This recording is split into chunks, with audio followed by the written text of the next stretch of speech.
In 1885, a young man methodically destroys the symbols of his expected future. Theological textbooks scatter across the floor of his room, their pages torn and trampled. An acceptance letter to seminary lies in half, its promise of religious certainty rejected with deliberate force. Most striking of all, Hermann Hesse feeds his grandfather's missionary journals into the flames, the very texts meant to inspire his own calling to spread Christian doctrine across distant lands. With each crackle of burning paper, his parents' dreams of continuing their missionary legacy crumble into ash. This act of destruction was actually an act of creation. In that moment of rebellion, Hesse gave birth to the central question that would define his entire philosophical project. How do you become who you truly are when the world demands you become someone else? That burning room became the laboratory where one of the 20th century's most profound philosophers of authenticity began his lifelong experiment in genuine selfhood. Hesse possessed a unique qualification for this philosophical work. He was born into the very heart of the conformity he would spend his life critiquing. His strict Protestant household embodied the social conditioning he would later identify as the primary obstacle to authentic development. His missionary parents represented everything he would come to see as the enemy of genuine individuation: unquestioned tradition, social respectability, and the substitution of inherited beliefs for personal truth. This personal rebellion against family expectations became something far more systematic: a comprehensive philosophy of individuation. Years later, he would write, "I have been and still am a seeker, but I have ceased to question stars and books. I have begun to listen to the teachings my blood whispers to me." That blood-whispered wisdom became the foundation of his entire philosophical system. Hesse's journey from rebellious youth to Nobel Prize winner represents a complete case study in authentic development. His lived experience of breaking free from social conditioning gave him unique insight into both the mechanisms of conformity and the genuine possibility of transcendence. He understood from the inside how social expectations colonize consciousness, and he mapped with extraordinary precision the territory between comfortable conformity and authentic selfhood. His philosophical project addresses the complete journey of modern authenticity, recognizing the subtle ways social conditioning shapes consciousness, undertaking the painful process of self-discovery that follows awakening, integrating the rejected and shadow aspects of the self, and ultimately achieving a transcendent authenticity that moves beyond mere rebellion into genuine wisdom. Hesse's major works function as stages in this developmental process. Demian explores the initial awakening to authentic possibility. Steppenwolf examines the integration of contradictory aspects within the self. Siddhartha maps the stages of spiritual development with unprecedented clarity. The glass bead game envisions the possibility of authentic community built on individual realization rather than collective conformity. His synthesis of Eastern wisdom and Western individualism created a unique path for modern seekers, one that honors both the depth of contemplative traditions and the irreducible value of personal authenticity. This philosophical fusion offers something neither tradition provides alone: a systematic understanding of how consciousness evolves from conformity through crisis to transcendent authenticity. Part 1. The Prison of Conformity. Hermann Hesse identified bourgeois society as offering humanity's most seductive yet destructive bargain: complete security and social belonging in exchange for authentic self-expression. In Steppenwolf, Harry Haller observes with devastating clarity how middle-class existence promises comfort and respectability while systematically destroying the soul's capacity for genuine experience. The arrangement appears entirely rational, Why wouldn't someone choose guaranteed security over the terrifying uncertainty of authentic living? Yet Hesse recognized that this security proves utterly illusory, built upon the suppression of one's deepest nature, which inevitably rebels through depression, anxiety, and profound spiritual emptiness. This creates what Hesse calls the bourgeois tragedy. Individuals who possess everything society promises will deliver happiness, yet feel utterly unfulfilled. They have achieved the prescribed goals, followed the established pathways, secured their position within the social order, yet discover themselves living as strangers to their own souls. The tragedy lies not in external failure, but in the success of a system designed to produce spiritual death whilst maintaining biological life. The trap's true mechanism operates through what Hesse terms willing participation in spiritual imprisonment.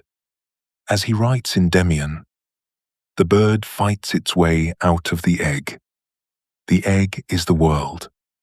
Who would be born must first destroy a world. Individuals become complicit in their own conditioning by accepting social definitions of success, happiness, and meaning without questioning their fundamental validity. The system's genius lies in making conformity feel like personal choice rather than external coercion. People defend their own imprisonment because acknowledging the trap would require the terrifying work of breaking free. This willing participation creates the most insidious form of control, self-policing conformity that operates through internalized social expectations. The individual becomes their own prison guard, monitoring thoughts and desires for deviation from acceptable norms. Hesse understood how bourgeois society transforms individuals into what he calls spiritual mass production. Modern society creates people according to specification rather than allowing natural development of unique potential. This process begins in childhood through education systems that reward conformity and punish authentic expression. The bourgeois trap succeeds by offering just enough comfort to prevent rebellion, whilst maintaining just enough dissatisfaction to keep people striving within the system. This creates the living dead, people who are biologically alive but spiritually dormant, moving through prescribed routines whilst their authentic selves atrophy in darkness. Hermann Hesse understood that the most effective forms of social control operate not through obvious coercion but through the invisible shaping of consciousness itself. His analysis in The Glass Bead Game reveals how social institutions function as consciousness-shaping mechanisms whose power lies precisely in their invisibility. Educational systems, media, and cultural institutions don't merely transmit information. They shape the very categories through which individuals understand themselves and their possibilities. Language itself becomes a vehicle of control in Hesse's analysis. We learn to think about ourselves using concepts that embed social expectations and limitations. The words available to describe our experience already carry within them assumptions about what constitutes normal, acceptable, or desirable behavior.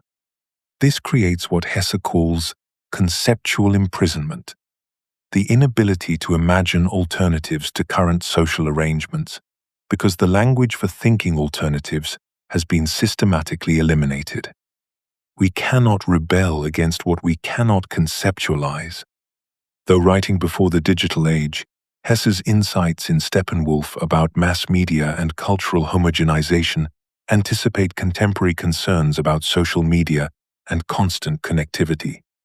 He recognized that technological advancement without corresponding spiritual development would create unprecedented pressure for uniformity through constant social comparison and validation seeking. Technology becomes dangerous not in itself, but when used by unconscious individuals who mistake external connection for authentic relationship. This technological amplification creates what Hesse calls the illusion of choice, endless options within a narrow range of socially acceptable possibilities. The system appears to offer freedom, whilst actually constraining it within predetermined boundaries.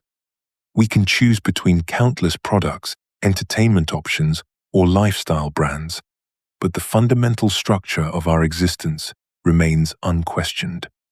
The system's most sophisticated mechanism involves making resistance appear as personal failure rather than legitimate rebellion. As Hesse writes in Steppenwolf, man is not, by any means, of fixed and enduring form. He is much more an experiment and a transition.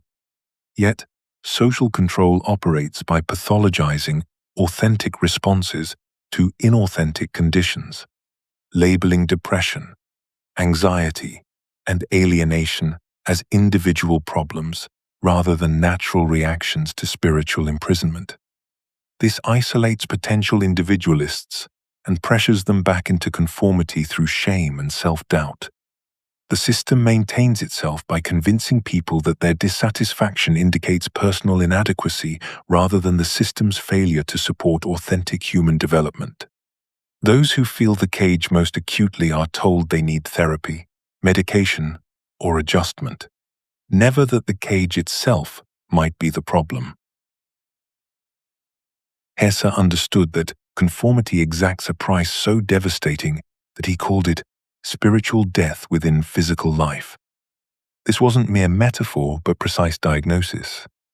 He witnessed countless individuals who had successfully navigated society's expectations, yet found themselves hollow at the core, experiencing what he termed the peculiar agony of being alive, whilst feeling fundamentally dead inside. Harry Haller, in Steppenwolf, embodies this condition perfectly. Outwardly successful, socially acceptable, fulfilling his prescribed roles. Yet internally, he experiences a persistent emptiness that conventional achievement cannot touch. Haller goes through the motions of existence without genuine engagement, performing the dance of normalcy, whilst his authentic self withers in isolation. This represents Hesse's most chilling insight, that one can maintain all the external markers of a successful life whilst being spiritually extinct. The compliant individual experiences a persistent sense of meaninglessness they cannot explain or resolve through conventional means. They follow the prescribed formulas for happiness, career advancement, material accumulation, social approval, yet find themselves increasingly disconnected from any sense of genuine purpose or vitality.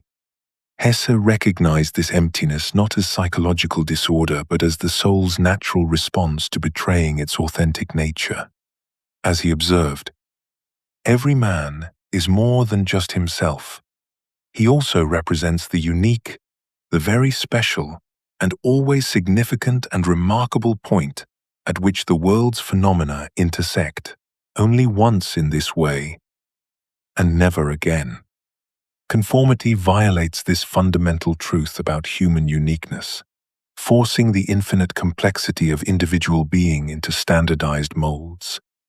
This spiritual deadness manifests as the epidemic of depression, anxiety, and meaninglessness that Hesse identified as characteristic of modern society. He understood these symptoms not as individual pathologies, but as natural responses to living inauthentically.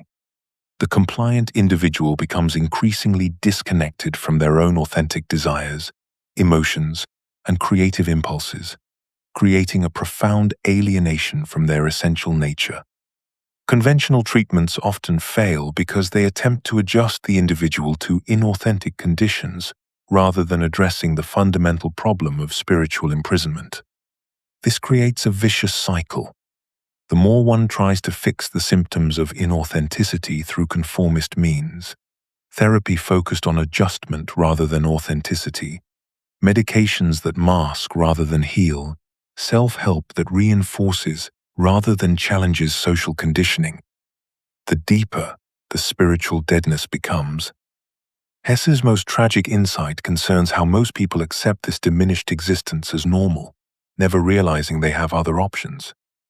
As he wrote in Demian, we were not allowed to ask questions, but we were allowed to ask ourselves questions. The system's success lies in convincing people that their current level of aliveness represents the best they can expect from life. This acceptance becomes self-perpetuating as spiritually dead individuals raise children who never learn what authentic living looks like, creating what Hesse called generational spiritual poverty. The transmission of inauthenticity from parents to children as a form of unconscious abuse. Hermann Hesse possessed a profound understanding of human development that cut through the superficial optimism of his era. He recognized that authentic selfhood emerges not through smooth progression but through a necessary pattern of loss, crisis, and integration. His systematic identification of three fundamental stages, innocence, despair, and transcendence, reveals the architecture of genuine human development, a pattern that cannot be skipped or artificially accelerated. Innocence represents the natural state before social conditioning takes hold. Hesse observed this stage in children and in those rare adults who maintain direct connection to life's essential rhythms.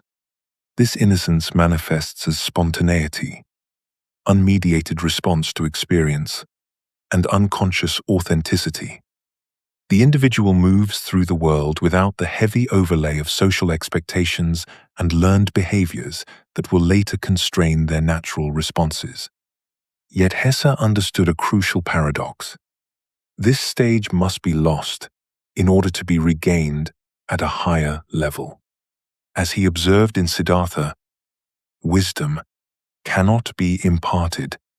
Wisdom that a wise man attempts to impart always sounds like foolishness to someone else. The innocent cannot be taught their way to transcendence. They must experience the full cycle of development themselves. The stage of despair emerges as the inevitable result of recognizing the falseness of conditioned existence. Hesse witnessed this crisis in Siddhartha's recognition that all his spiritual practices had been forms of escape rather than authentic development. This despair is not a psychological problem to be solved, but a necessary passage that provides the motivation for genuine transformation. The individual confronts what Hesse calls the great emptiness, the devastating recognition that everything one has been taught about how to live may be fundamentally wrong. The comfortable certainties of social conditioning collapse, leaving the person suspended between a lost innocence and an unknown future. Siddhartha articulates this essential passage. I have had to experience so much stupidity, so many vices, so much error, so much nausea, disillusionment, and sorrow, just in order to become a child again and begin anew. This despair becomes the birthplace of authentic seeking, the catalyst that drives the individual beyond conventional solutions toward genuine self-discovery.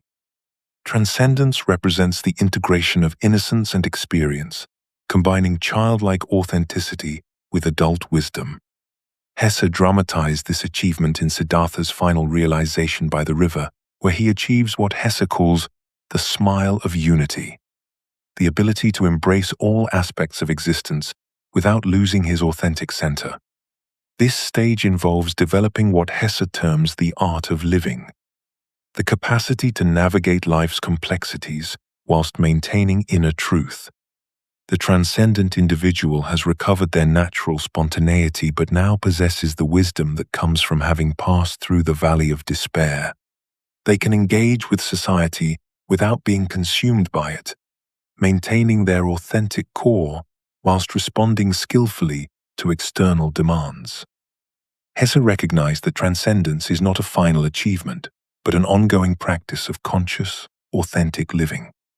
His profound insight captures the dynamic nature of this development.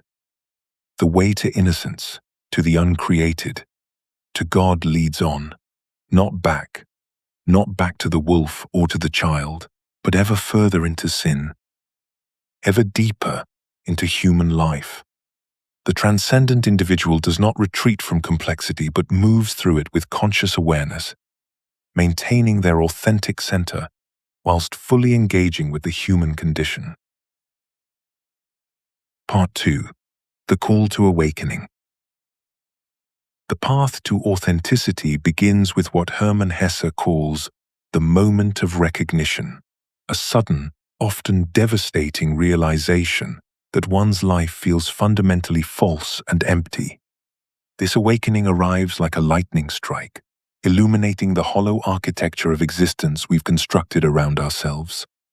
In Steppenwolf, Harry Haller experiences this recognition with crushing clarity as he confronts the meaninglessness of his bourgeois existence, contemplating suicide as the only escape from what he perceives as spiritual death. I am, in truth, the Steppenwolf that I often call myself. Haller realizes that beast astray who finds neither home nor joy nor nourishment in a world that is strange and incomprehensible to him. This moment typically arrives through external crisis: job loss, relationship breakdown, health problems, death of a loved one. Events that strip away the distractions, maintaining our illusion of authentic living.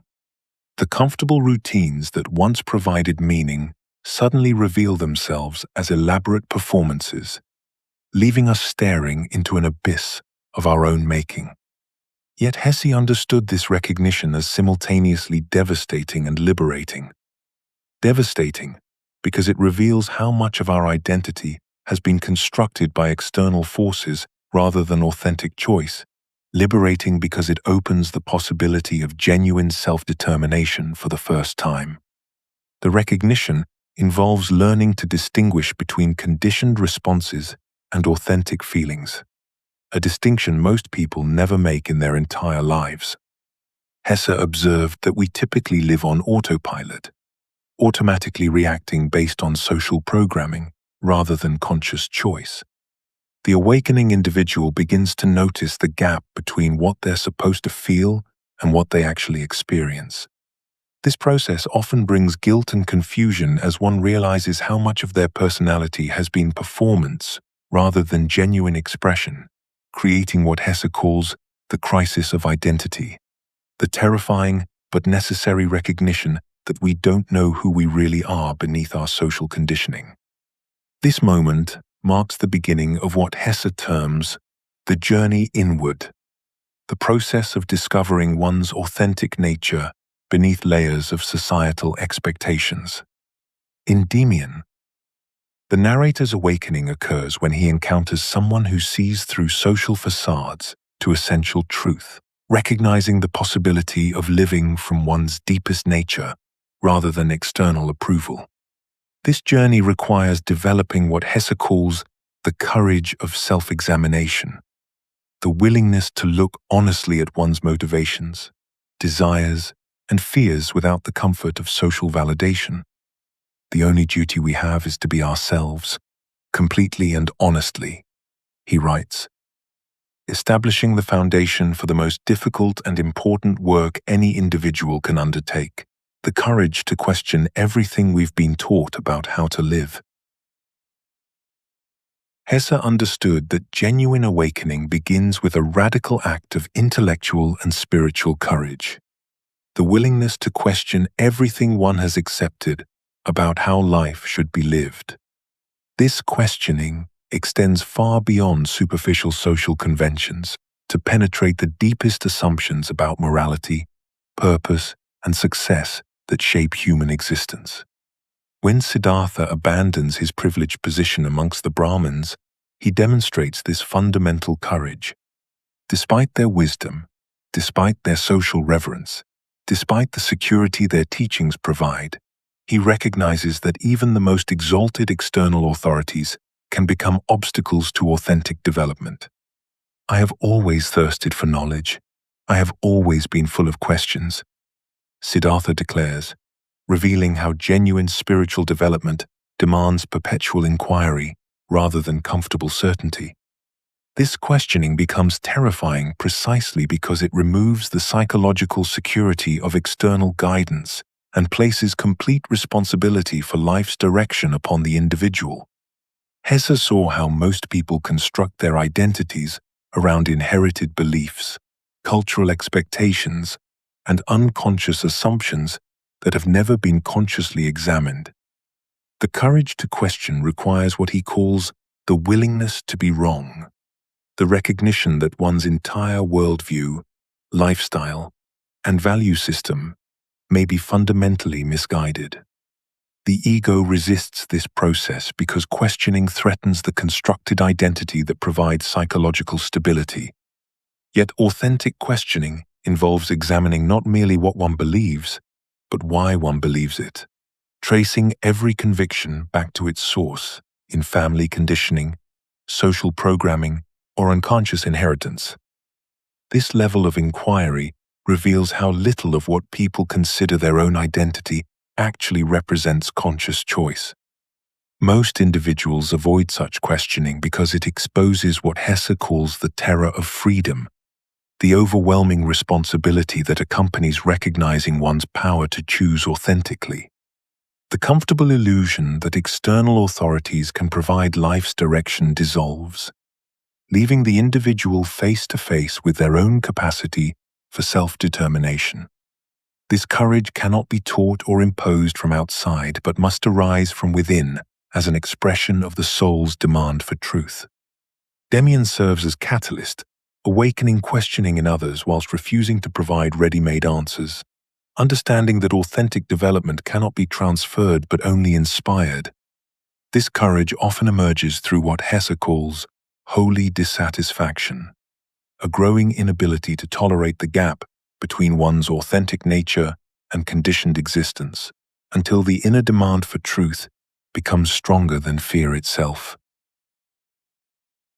The path to authenticity begins not with grand gestures, but with small, almost imperceptible acts of rebellion against the expectations that have shaped us since childhood. Hesse understood this profoundly, weaving it throughout his exploration of human development. In Demian, we witness the narrator's gradual transformation as he learns to trust his inner voice rather than the chorus of external authorities that had previously guided his choices. When selecting friends, pursuing activities, or forming values, these moments feel insignificant at first, choosing to speak honestly when politeness would be easier, declining an invitation that feels wrong despite social pressure, pursuing an interest that others might find strange.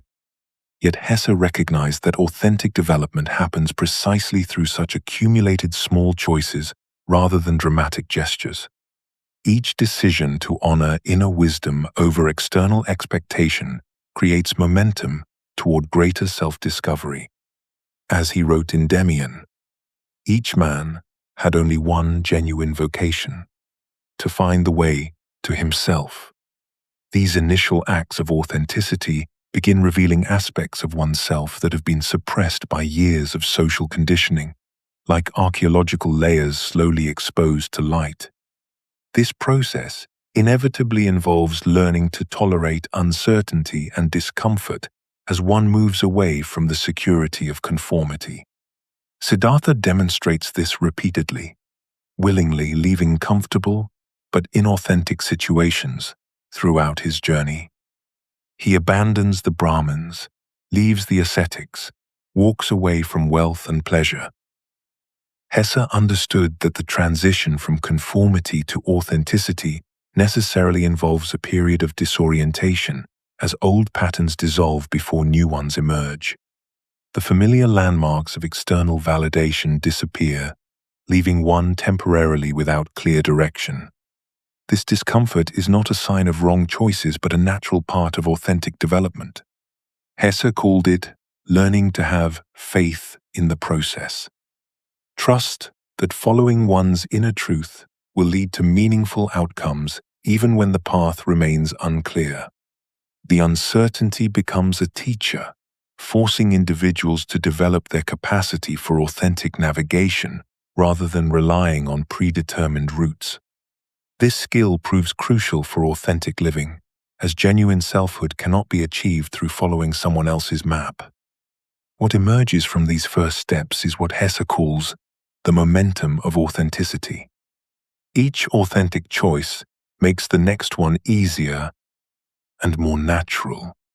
the satisfaction of alignment between inner truth and outer expression becomes self-reinforcing, gradually building confidence in one's ability to navigate life authentically rather than according to external scripts. This momentum establishes the foundation for deeper spiritual work by proving that authentic choice is both possible and beneficial. As Hesse observed, every new beginning comes from some other beginning's end. The courage to take these first small steps toward authenticity creates the conditions for the profound transformation he called individuation. Part 3. The Psychology of Individuation. Hermann Hesse possessed a remarkably sophisticated understanding of human psychology, recognizing that the self exists not as a single, unified entity, but as a complex architecture of layered identities, masks, and potentials. His exploration of this psychological landscape reveals the intricate process through which individuals must navigate multiple levels of identity to discover their authentic nature. The outermost layer of this architecture consists of what Hesse termed the social mask, the carefully constructed persona we present to gain acceptance and belonging within society. In Steppenwolf, Harry Haller conducts a penetrating analysis of his own multiple personas: the respectable bourgeois citizen who attends concerts and maintains social proprieties, the intellectual critic who despises bourgeois values, and the sensual wolf who craves primitive experiences. Haller's gradual recognition that none of these surface identities represents his complete truth illuminates Hesse's fundamental insight about the constructed nature of social identity. This social mask serves a necessary function, allowing individuals to navigate complex social environments and maintain relationships. Yet Hesse understood that problems arise when this mask becomes mistaken for one's authentic identity. The mask represents an internalization of social expectations, what we believe others want us to be, rather than who we actually are. It develops through countless small adaptations to external pressures, eventually feeling natural whilst remaining fundamentally artificial. Beneath this social veneer lies what Hesse identified as the personal ego, our conscious thoughts, desires, and self-concept that we typically mistake for our complete identity. This layer feels more genuine than the social mask because it includes our private thoughts and personal reactions. Yet Hesse's analysis, influenced by Jung's psychological insights, revealed that even this seemingly personal layer contains significant amounts of collective conditioning and unconscious material. The ego identity consists largely of accumulated experiences, beliefs, and reactions shaped by external influences throughout our development. What we consider our personal opinions, preferences, and characteristics often reflect internalized cultural values, family dynamics, and social conditioning rather than authentic choice. Hesse recognized that whilst the ego serves important functions in organizing experience and making decisions, authentic development requires acknowledging its constructed and limited nature. This understanding permeates Hesse's literary technique of revealing characters' multiple layers and contradictions throughout their development. His protagonists discover that their conscious self-image represents only a fraction of their total psychological reality, leading to the profound disorientation that precedes authentic growth. At the deepest level, Hesse identified what he called the true self, the essential nature that exists before and beneath social conditioning. Siddhartha's journey exemplifies this discovery through direct experience rather than external teaching. His recognition that this essential self cannot be captured in concepts or descriptions reflects Hesse's understanding that authentic identity transcends intellectual comprehension. This deepest layer represents one's unique potential and authentic way of being in the world. As Siddhartha declares, wisdom is not communicable. Hesse understood individuation as fundamentally archaeological work. CS the systematic excavation of authentic selfhood from beneath accumulated layers of social conditioning, drawing from his own Jungian analysis, which profoundly influenced his literary exploration of character development. He recognized that discovering one's true nature requires what he termed the archaeology of the self. This process involves carefully peeling away protective layers that society, family, and personal history have deposited over our original nature, each layer serving functions that must be honored even as they are transcended. The work demands both courage and patience, because these conditioning layers didn't form arbitrarily. They developed as protective responses to real circumstances. A child learns to suppress curiosity, to avoid parental disapproval, or adopts aggressive behaviors to survive hostile environments. Hesse saw that authentic development requires acknowledging these adaptations, whilst recognizing they may no longer serve adult authenticity. As he wrote during his analysis, "The way to innocence, to the uncreated, and to God leads on, not back to the wolf or to the child, ever deeper into human life." This archaeological metaphor reveals Hesse's crucial insight that self-discovery isn't about returning to some pristine original state, but rather about integrating all aspects of development into conscious wholeness. The process necessarily involves confronting what he called rejected aspects of oneself, qualities, desires, and potentials that were suppressed due to social conditioning.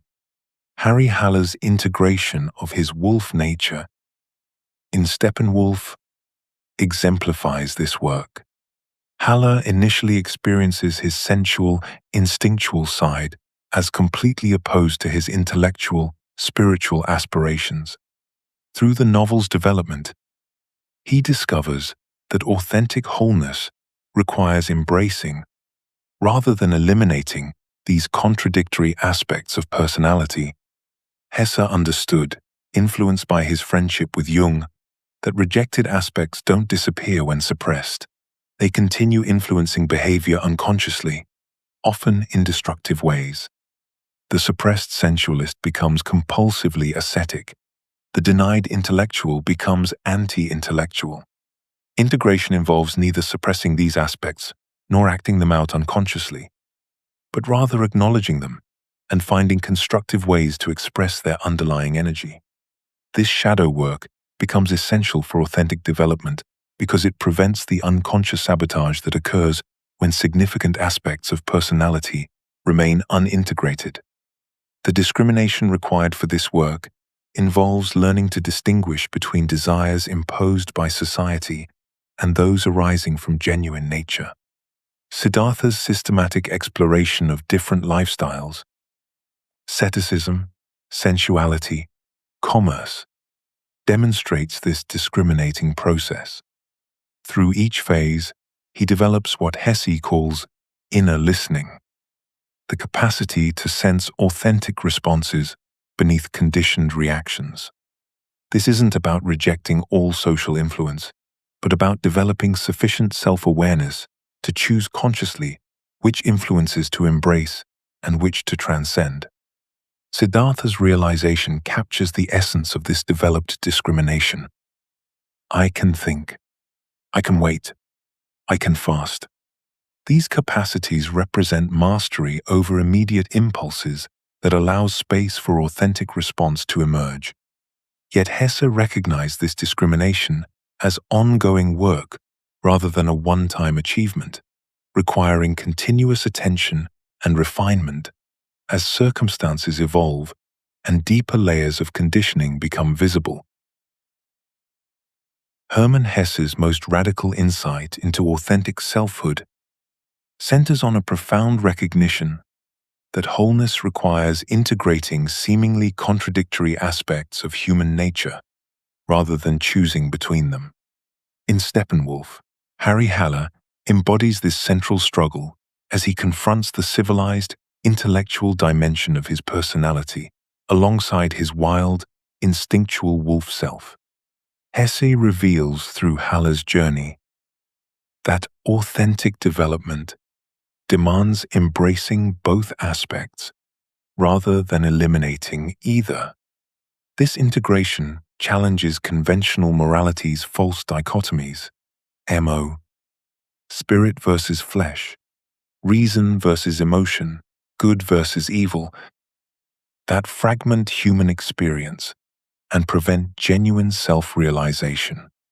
Hesse understood that these apparent opposites are actually complementary aspects of complete human nature that must be held in creative tension. As Halle realizes, man is not by any means of fixed and enduring form. He is nothing else than the narrow and perilous bridge between nature and spirit. This recognition transforms the exhausting internal warfare between contradictory impulses into a dynamic balance that energizes rather than depletes the individual. This integration creates what Hesse calls the coincidence of opposites, a state of being that transcends either-or thinking and embraces both and consciousness. Siddhartha's final understanding by the river exemplifies this transformation, where he perceives the unity underlying apparent contradictions and develops what Hesse terms the smile of unity. This shift eliminates the draining effort of suppressing aspects of oneself, whilst making previously unconscious energy available for conscious use and creative expression. Hesse's literary technique mirrors this philosophical insight by creating characters who embody multiple contradictory qualities simultaneously. Reflecting the complexity of authentic human nature, the magic theatre sequence in Steppenwolf demonstrates this principle dramatically. As Halle experiences multiple versions of himself simultaneously, discovering that identity is more fluid and multifaceted than conventional thinking allows. The goal of integration is not to eliminate contradictions, but to hold them in creative tension, allowing for a richer and more nuanced existence. This creative tension becomes a source of ongoing growth and adaptation, rather than static resolution. Individuals who achieve this integration become more effective in the world because they can draw upon a fuller range of human capacities as circumstances require. As Hesse observes, the bourgeois treasures nothing so highly as the self, and yet he has no self. This paradox points toward his systematic understanding of how consciousness evolves through distinct developmental stages. Part 4. The Stages of Spiritual Development.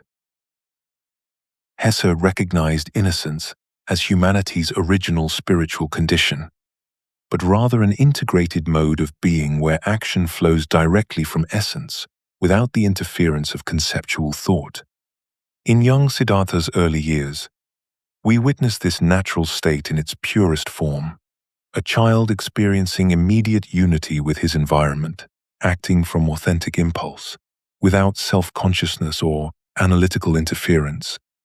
The boy moves through his world with spontaneous grace, responding to life's invitations with the whole of his being rather than fragments of his mind. This innocence represents what Hesse called the foundation of authenticity, a direct experience of being oneself without external validation or internal conflict.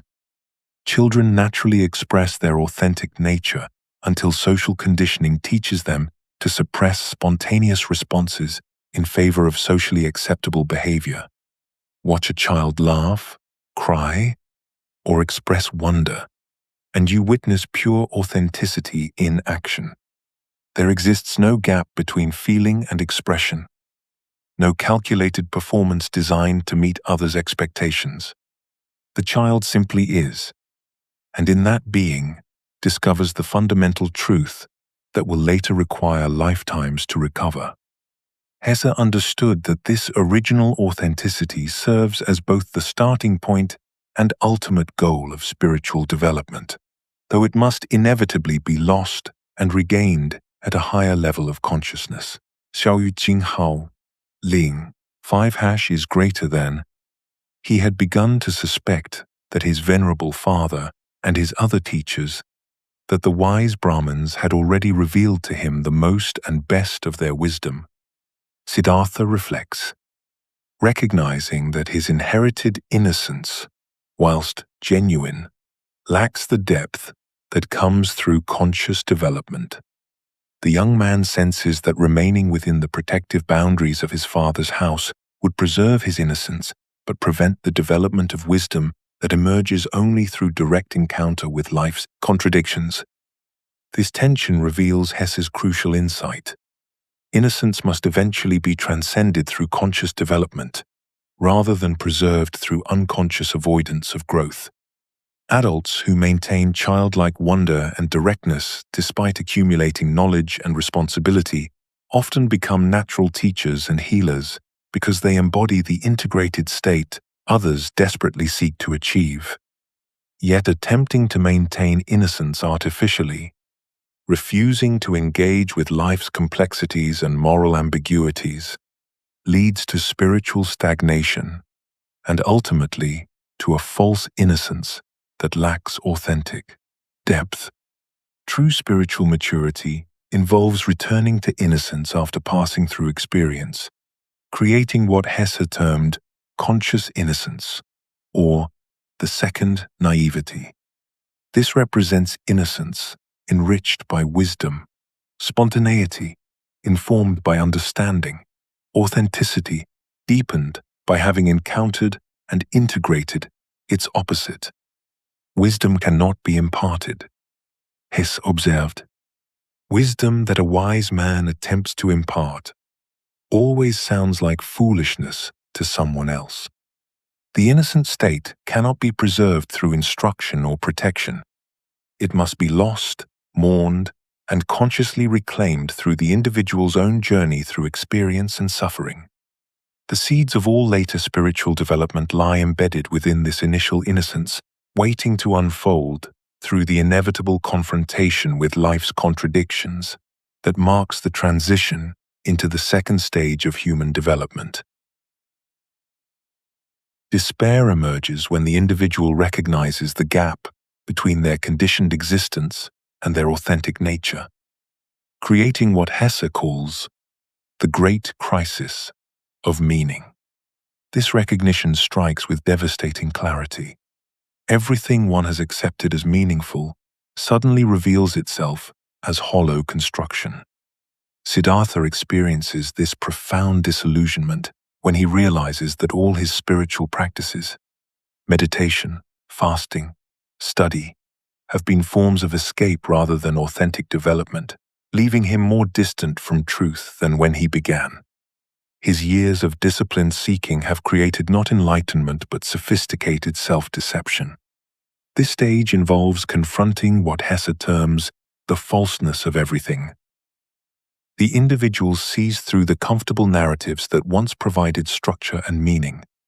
Marriage, career, spiritual practice, intellectual achievement, all reveal themselves as potential forms of avoidance, ways of postponing the difficult encounter with one's authentic nature. This despair is not a psychological disorder, but a natural and necessary response to recognizing the gap between one's potential and current reality. Siddhartha's crisis captures this essential recognition.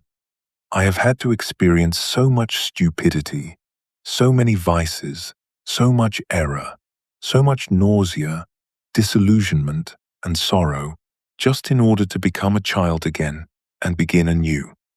The accumulated wisdom of years dissolves into apparent meaninglessness, yet this dissolution creates the space for genuine beginning. This stage involves profound suffering as one confronts the difficulty of authentic transformation and the extent of one's conditioning. Harry Haller's suicidal despair in Steppenwolf exemplifies this agony. He recognizes that his intellectual achievements and cultural sophistication have not brought him closer to authentic living, but have saccantized the system, instead created more sophisticated forms of self-deception. His refined sensibilities, his artistic appreciation, his philosophical understanding, all become instruments of separation rather than connection. Hesse understood that this suffering serves a crucial function by providing the motivation necessary to undertake the difficult work of genuine transformation. Comfortable people rarely risk everything for authenticity. Only when the pain of inauthenticity exceeds the fear of transformation does real development become possible. Most people avoid this stage through distraction, addiction, or retreat into conformity. But authentic development requires passing through rather than around this necessary darkness. This despair often manifests as what he calls the dark night of the soul, a period of complete disorientation, where old meanings have collapsed, but new ones have not yet emerged. The individual exists in a liminal space, suspended between the false certainties of conditioning and the unknown possibilities of authentic existence. This suspension creates unbearable tension. Yet within this tension lies the energy for transformation. Despair becomes the birthplace of authentic seeking when approached with courage and honesty rather than avoidance. This stage teaches essential lessons that cannot be learned any other way. The limitations of external solutions, the necessity of inner work, and the courage required for authentic living. The individual discovers that no teacher, philosophy, or practice can substitute for their own direct encounter with truth. The individual must resist the temptation to escape this discomfort through premature spiritual solutions or return to conformist security. Hesse's conception of transcendence represents the ultimate synthesis of human development, not an escape from the complexities of existence, but their complete integration. This final stage achieves what Hesse calls the synthesis of opposites, combining the authentic spontaneity of innocence with the hard-won wisdom of experience.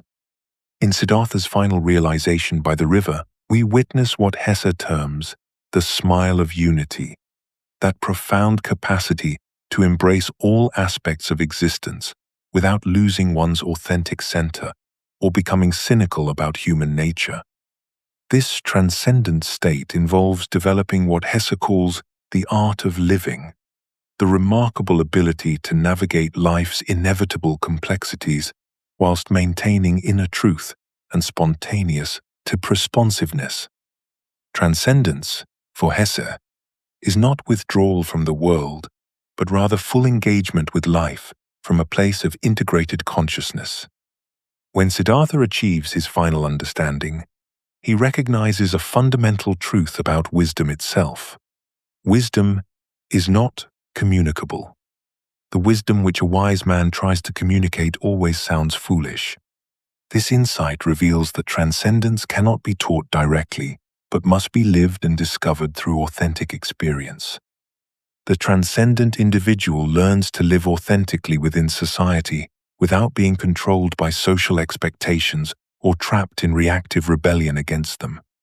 Vasudeva, the ferryman in Siddhartha, embodies this transcendent authenticity perfectly, fully present and helpful to others, whilst maintaining complete inner freedom and connection to deeper truth.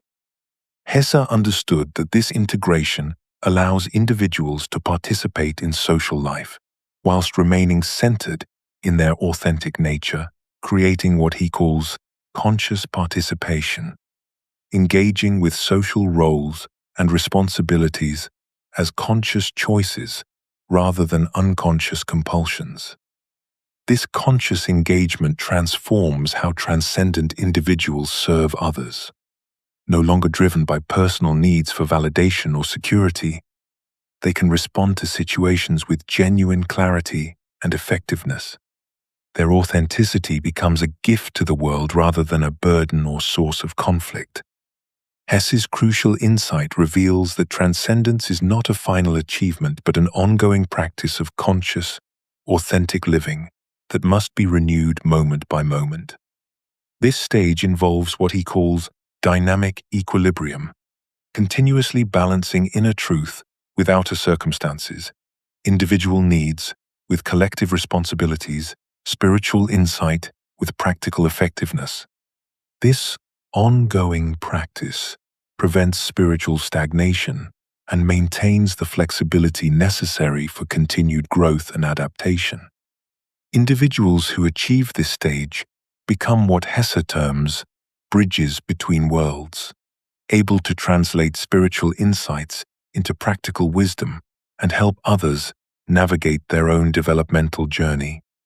As Hesse writes, "The way to innocence, to the uncreated, to God leads on, not back to the wolf or to the child, but ever further into sin, ever deeper into human life." This profound recognition that transcendence requires moving through experience rather than around it shaped Hesse's encounter with Eastern philosophy, which provided crucial insights for understanding and achieving this transcendent integration. Part 5. The Eastern Turn. Hesse's profound crisis emerged not from ignorance of Western culture, but from his complete immersion in it. His early Protestant education, his extensive study of German philosophy, literature, and music had initially promised comprehensive understanding of human nature and potential. Goethe, Schopenhauer, Nietzsche, and the Romantic poets seemed to offer complete maps of consciousness and creativity. Yet this very mastery revealed what Hesse came to recognize as fatal limitations in the Western approach to existence itself. The problem wasn't that Western thought was wrong, but that its fundamental orientation created the very fragmentation it sought to understand. Western philosophy's emphasis on rational analysis and material progress, whilst undeniably powerful, operated through dualistic thinking that separated mind from body, sacred from secular, individual from collective, in ways that fragmented rather than integrated human experience. Hesse observed how Western culture's focus on external achievement and technological mastery actually intensified internal alienation. Success in the outer world often correlated directly with spiritual emptiness and existential meaninglessness. This analytical approach, whilst brilliant for understanding the world, proved inadequate for transforming consciousness or achieving authentic integration. Western thought excelled at taking things apart, explaining, but struggled with the synthetic work of putting things back together in ways that honored both complexity and unity. Hesse recognized this as the disease of thinking, the tendency to mistake conceptual understanding for actual realization and to substitute intellectual knowledge for direct experience. Western education produced individuals who could think about life brilliantly but often struggled to live authentically, creating a devastating gap between knowledge and wisdom. This wasn't mere intellectual limitation but a structural problem in Western consciousness itself. The very analytical bias that made Western thought so powerful for external mastery left it ill-equipped for the inner work of transformation. Hesse's growing awareness that Western psychology and philosophy, despite their sophisticated analysis of human problems, offered limited practical guidance for transcending the ego-driven consciousness that creates those problems, forced him toward a radical recognition. Western civilization's emphasis on individual achievement and rational control potentially contributed to, rather than solved, the spiritual alienation he experienced. The strength of Western thought, its focus on individual development and creative expression, became a weakness when divorced from wisdom traditions that understood the interconnectedness of all existence. As Hesse wrote, "The way inward leads through the world, not away from it."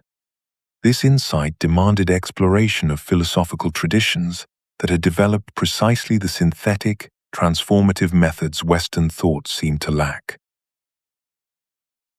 Hermann Hesse's encounter with Eastern philosophy represented far more than intellectual curiosity.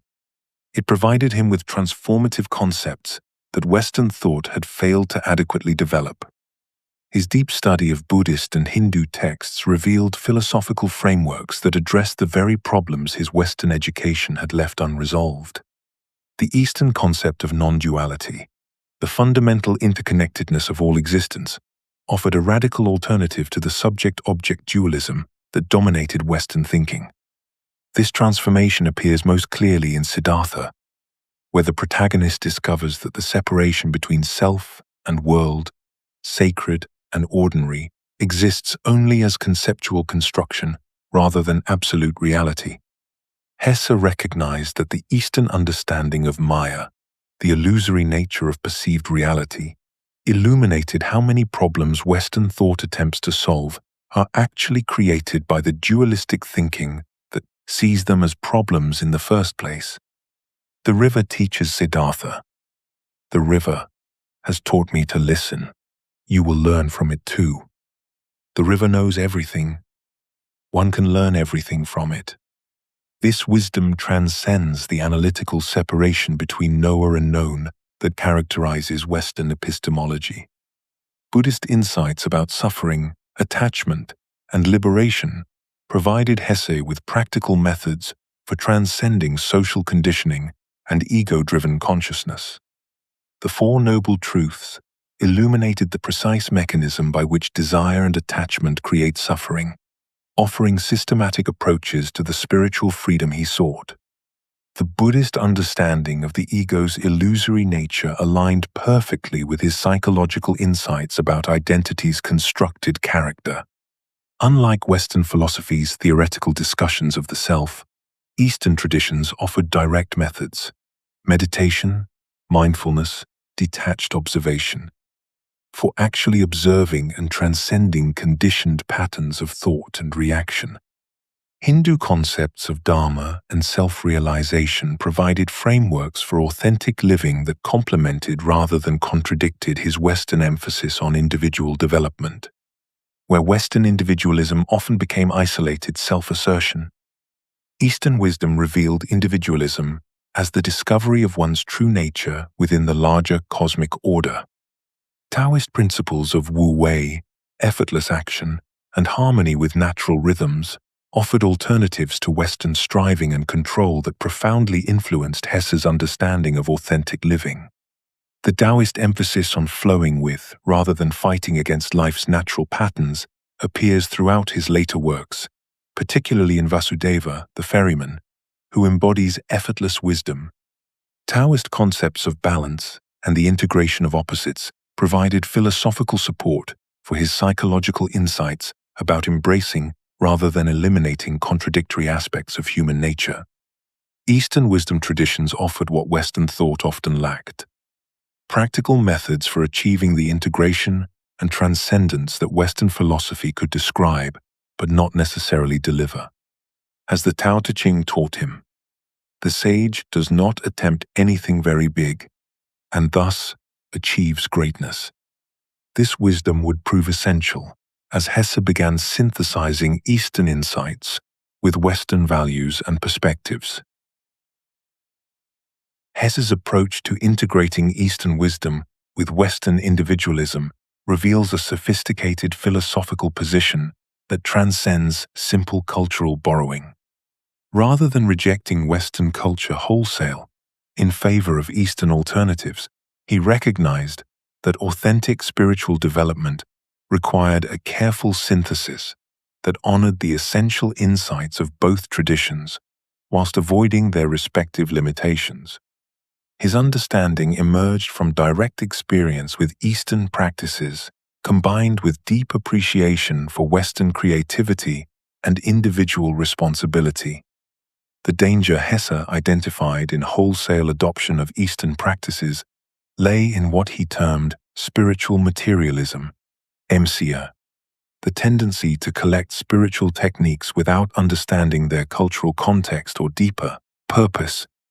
He observed how Western seekers often approached Eastern practices with the same acquisitive mentality they brought to material pursuits, seeking quick transformation rather than genuine understanding. This superficial adoption, he argued, could become another form of escapism, allowing individuals to avoid the difficult work of authentic self-development by hiding behind exotic spiritual identities. Hesse's alternative involved maintaining Western values like personal responsibility, creative expression, and individual development, whilst adopting Eastern practices of self-transcendence and non-dual awareness. He understood that authentic synthesis required grasping the essential principles behind both traditions, rather than simply combining their surface practices. As he wrote in The Glass Bead Game, every age, every culture, every custom and tradition has its own character, its own weakness and its own strength, its beauties and cruelties. This recognition led him to seek what he called a new form of spirituality, suited to modern Western individuals seeking authentic development, whilst remaining engaged with contemporary life. This synthesis appears most clearly in Siddhartha, which presents a spiritual journey that honors both Eastern wisdom and Western psychological insight. Siddhartha's path leads through rather than away from worldly experience, demonstrating how modern Western seekers need approaches that integrate rather than transcend their cultural conditioning. Hesse showed how one could be authentically spiritual whilst remaining authentically Western, finding ways to achieve transcendence without abandoning the creative and individualistic impulses that characterize Western consciousness. The careful balance Hesse advocated avoided both Western materialism and Eastern otherworldliness. Whilst drawing the best insights from both traditions, his framework in works like Steppenwolf and The Glass Bead Game demonstrates the possibility of achieving Eastern-style transcendence whilst maintaining Western-style individual creativity and social engagement. This middle way between purely rational Western approaches and purely mystical Eastern approaches created space for what he termed practical transcendence, a form of spiritual development that enhanced rather than diminished one's capacity for creative engagement with the world. Hesse understood this integration as serving not only individual development but also cultural evolution, helping Western civilization develop the wisdom dimension it had neglected in its focus on external achievement. His vision recognized that the future of human consciousness lay not in choosing between Eastern and Western approaches, but in creating new forms of awareness that synthesize their complementary insights. As he expressed it, the call of life to the spirit and the call of the spirit to life. This is the eternal dialogue. Part 6. The Path of the Artist. Hesse discovered that artistic creation represents the highest form of authentic expression, a sacred act through which the individual manifests their deepest truth in external form.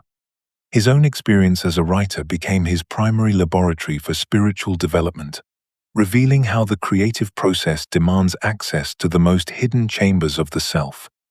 True artistic creation, he realized, requires the artist to descend into their unconscious depths and translate inner experience into forms capable of communicating universal truths to others. This understanding transformed his approach to literature from mere aesthetic exercise into profound spiritual practice.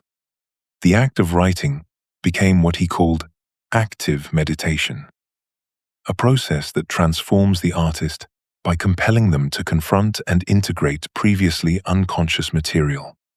Each authentic work emerges from what Hesse termed the soul's need for expression, an inner compulsion that transcends ego-driven desires for fame or recognition.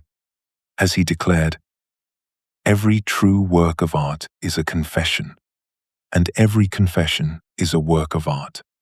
Hesse's writing process involved what he described as listening to the inner voice, allowing characters and stories to emerge organically rather than constructing them through intellectual manipulation. This authentic creative process demands that the artist surrender personal will and become a conduit for something larger than individual consciousness.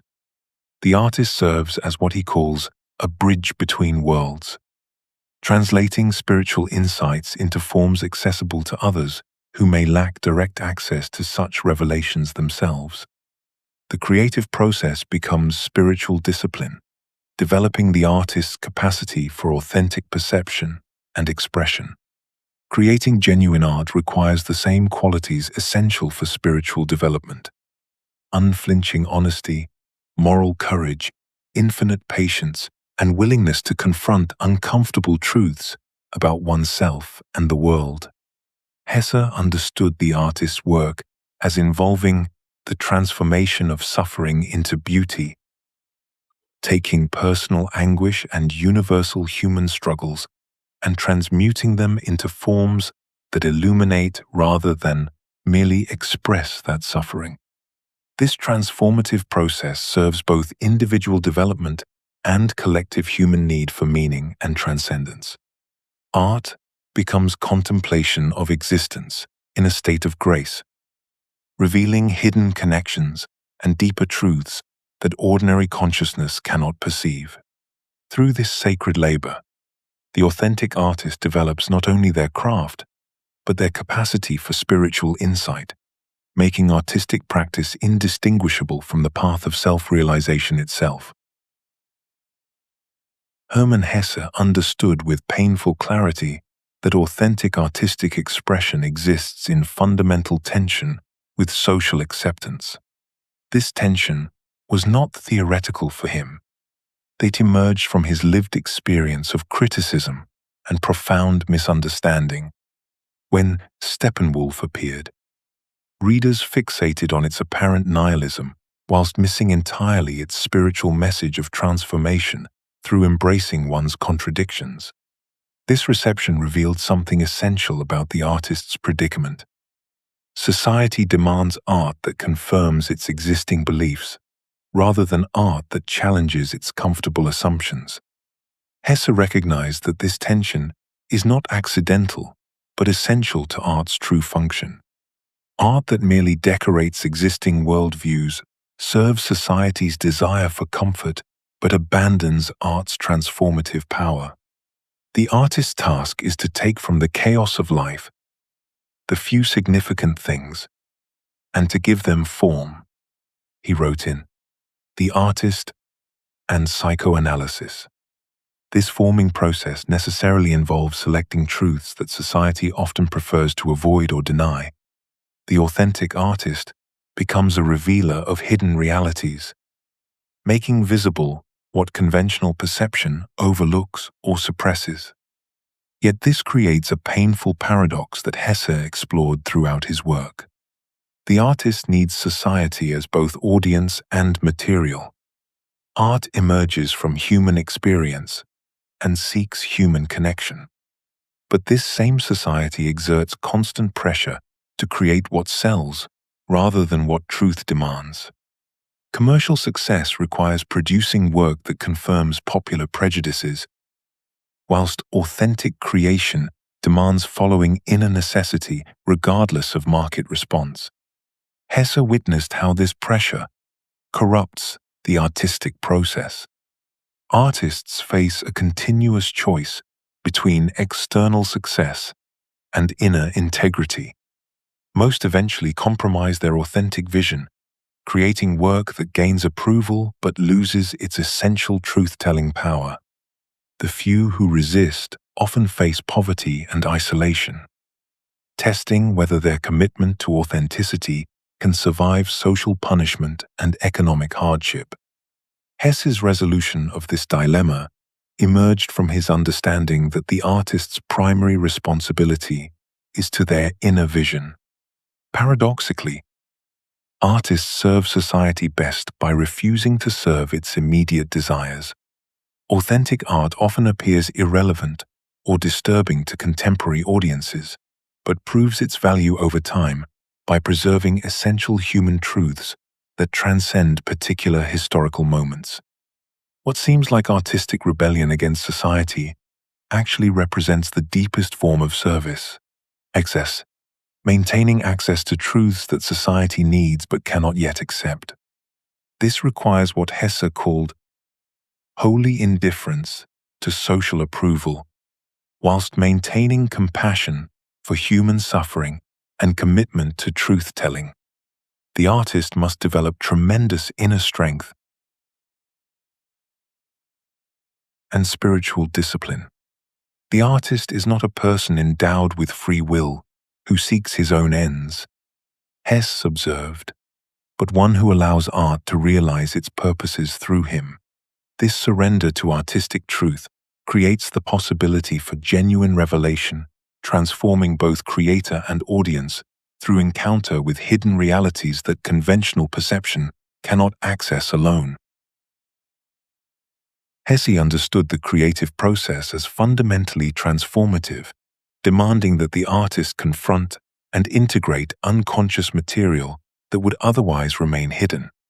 When he described writing Demian, he spoke of discovering rather than inventing the story, allowing unconscious insights about his own development to emerge through Heinrich Sinclair's journey. The novel revealed itself to him as he wrote it, teaching him about aspects of his own nature that he had not previously recognized. This exemplifies what he called creative surrender, the artist's willingness to be taught by the work rather than imposing preconceived ideas upon it. This surrender develops the artist's capacity for self-knowledge, whilst simultaneously serving collective human needs for meaning and understanding. Hesse recognized that authentic creation requires the artist to become vulnerable to their own unconscious wisdom, allowing previously hidden truths to surface through the creative process. The artist becomes both explorer and discovered territory, both questioner and answer. As he wrote in his letters, "Every book, every volume you see here has a soul, the soul of the person who wrote it and of those who read it and lived and dreamed with it." Authentic art transforms audiences by making visible universal truths about the human condition through the artist's unique perspective and experience. Readers of Siddhartha and Steppenwolf consistently report profound personal transformations triggered by recognizing their own struggles reflected in Hesse's characters. Harry Haller's fragmented consciousness mirrors the reader's own inner divisions, whilst Siddhartha's spiritual journey illuminates universal patterns of seeking and finding. Hesse understood that great art serves as what he called a mirror for the soul, revealing aspects of the reader's own nature that they may not have recognized or acknowledged. This transformative power operates not through preaching or instruction, but through what he termed sympathetic resonance, the reader's recognition of their own truth reflected in the artistic work. The transformation occurs through recognition rather than persuasion, through the sudden clarity that comes when one sees oneself truly reflected in another's authentic expression. This creates a form of communion between artist and audience that transcends ordinary communication, establishing connection at the level of essential human experience. Hesse saw art as serving the larger human project of consciousness evolution by preserving and transmitting authentic human experience across time and cultural boundaries. In The Glass Bead Game, he envisioned art and culture serving the development of human consciousness rather than merely providing entertainment or decoration. Authentic artistic works become what he called vessels of wisdom, containers that preserve essential insights about human nature and potential for future generations.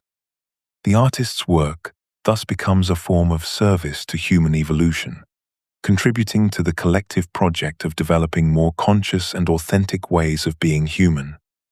As he observed, art is the contemplation of the world in a state of grace, and the world in a state of grace is nothing more nor less than the world as it really is. Through this transformative power, Authentic art prepares individuals for genuine relationship by developing their capacity to recognize truth in themselves and others. Part 7. The nature of authentic relationships. Hesse possessed an almost surgical understanding of how most relationships function as elaborate systems of mutual need fulfillment rather than authentic connection. He saw through what he called the unconscious contracts that dominate human relationships, those unspoken agreements where individuals trade security for honesty, comfort for growth, and acceptance for authenticity. In Siddhartha's relationships with Kamala and Kamaswami, we witness this dynamic with crystalline clarity. Siddhartha recognizes that he has been using these relationships to fulfill personal needs, rather than genuinely seeing and appreciating these individuals for who they truly are. Kamala provides sensual satisfaction and social status. Kamaswami offers material security and worldly success. Yet beneath these transactions, no authentic connection exists, because each person remains fundamentally unknown to the other. This transactional approach creates what Hesse understood to be a deeper spiritual problem. When relationships operate on the level of mutual need fulfillment, both parties unconsciously collude to reinforce each other's social conditioning. They create comfortable but spiritually stagnant connections that actively resist growth and change. Each partner learns to maintain the persona that pleases the other, rather than expressing their authentic nature. The relationship becomes a prison of mutual expectations, where honesty threatens the entire foundation because it might disrupt the delicate balance of need satisfaction. Hesse saw this as the fundamental tragedy of conventional relationships. NCA. They promise connection but deliver isolation, because neither person can risk being genuinely known. The foundation issue runs even deeper than these surface dynamics. Hesse recognized that conventional relationships represent attempts to find completion through others rather than developing wholeness within oneself. Harry Haller's relationships in Steppenwolf demonstrate this pattern with devastating clarity. His neediness and emotional dependency prevent him from forming genuine connections, until he begins the painful work of integrating his own contradictory aspects. Haller projects his unmet needs and unintegrated shadow onto his partners, creating what Hesse calls the illusion of intimacy. Relationships that feel close but are actually based on fantasy rather than genuine knowledge of the other person. This projection creates a vicious cycle. Individuals who haven't developed authentic relationship with themselves inevitably create inauthentic relationships with others. They seek in external relationships what can only be found through inner development: wholeness, meaning, completion. The other person becomes a screen onto which they project their own unconscious contents, their unfulfilled potentials, their rejected aspects. The relationship feels intense and meaningful, but it's actually a relationship with their own projections rather than with the actual person before them. Authentic relationship becomes possible only when each person has first developed genuine relationship with their own authentic self. The relationship between Siddhartha and Vasudeva demonstrates this profound shift. Two individuals who have achieved inner wholeness can relate without neediness or projection, supporting each other's continued development rather than seeking completion through the other. Their connection operates on an entirely different level, not as mutual need fulfillment, but as mutual recognition of the divine nature present in each person. This recognition transforms the entire approach to relationship, from seeking what one lacks to sharing what one has discovered. Authentic love, in Hesse's profound understanding, begins with recognition rather than projection.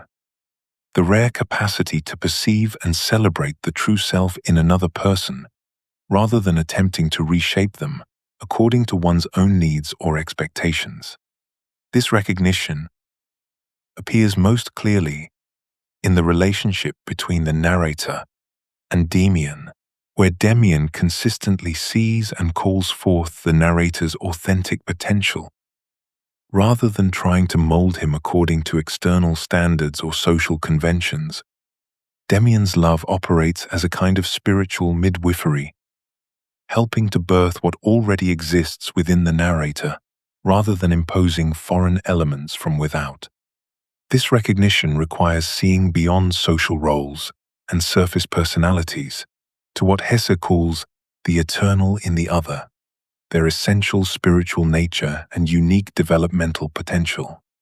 Such perception demands extraordinary clarity because it must distinguish between the lover's own psychological projections and the other person's actual nature.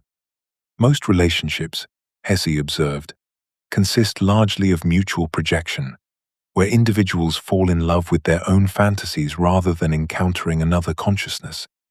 The only duty we have is to be ourselves, completely and honestly. Demian tells the narrator, establishing the foundation upon which authentic recognition becomes possible. This recognition manifests most powerfully when authentic love supports the other person's individuation process.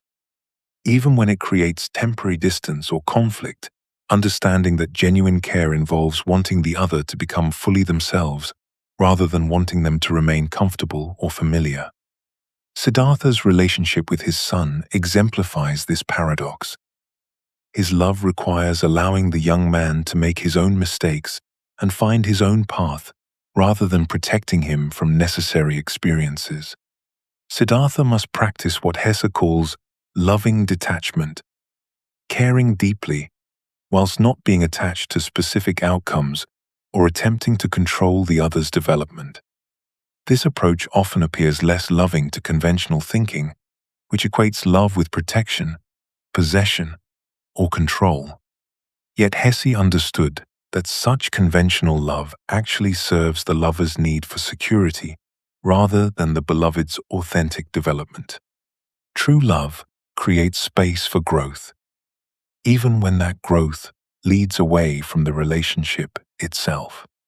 It recognizes that each individual must follow their own developmental trajectory, which may require separation, conflict, or misunderstanding before deeper recognition becomes possible.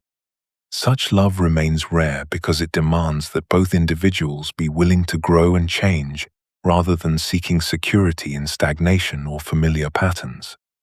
The evolving relationship between Siddhartha and Govinda illustrates this challenge. Their friendship must transform as each follows his own developmental path, sometimes requiring years of separation before their final meeting, where true recognition finally occurs. Hesse understood that authentic love creates what he calls dynamic relationship, connection that supports continued growth rather than fixed identity. This requires both individuals to maintain what he terms the beginner's mind, approaching the other with fresh perception, rather than assuming they know who the other is based on past experience.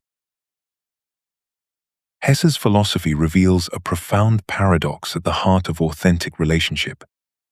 The capacity for genuine intimacy depends fundamentally upon one's ability to be truly alone. This insight challenges the conventional assumption that relationships fulfill our deepest needs. Instead, Hesse argues that authentic connection emerges only when individuals have first learned to be complete within themselves, comfortable in their own company, without requiring external validation or distraction. Throughout Siddhartha's spiritual journey, we observe this principle in action. His periods of solitude, beneath the sal tree, by the river, in meditation, serve as what Hesse calls the laboratory of authenticity. In these moments of aloneness, Siddhartha distinguishes between his genuine desires and the expectations others place upon him. Away from the influence of teachers, friends, and lovers, he observes his own thoughts and reactions with clarity impossible in the presence of others.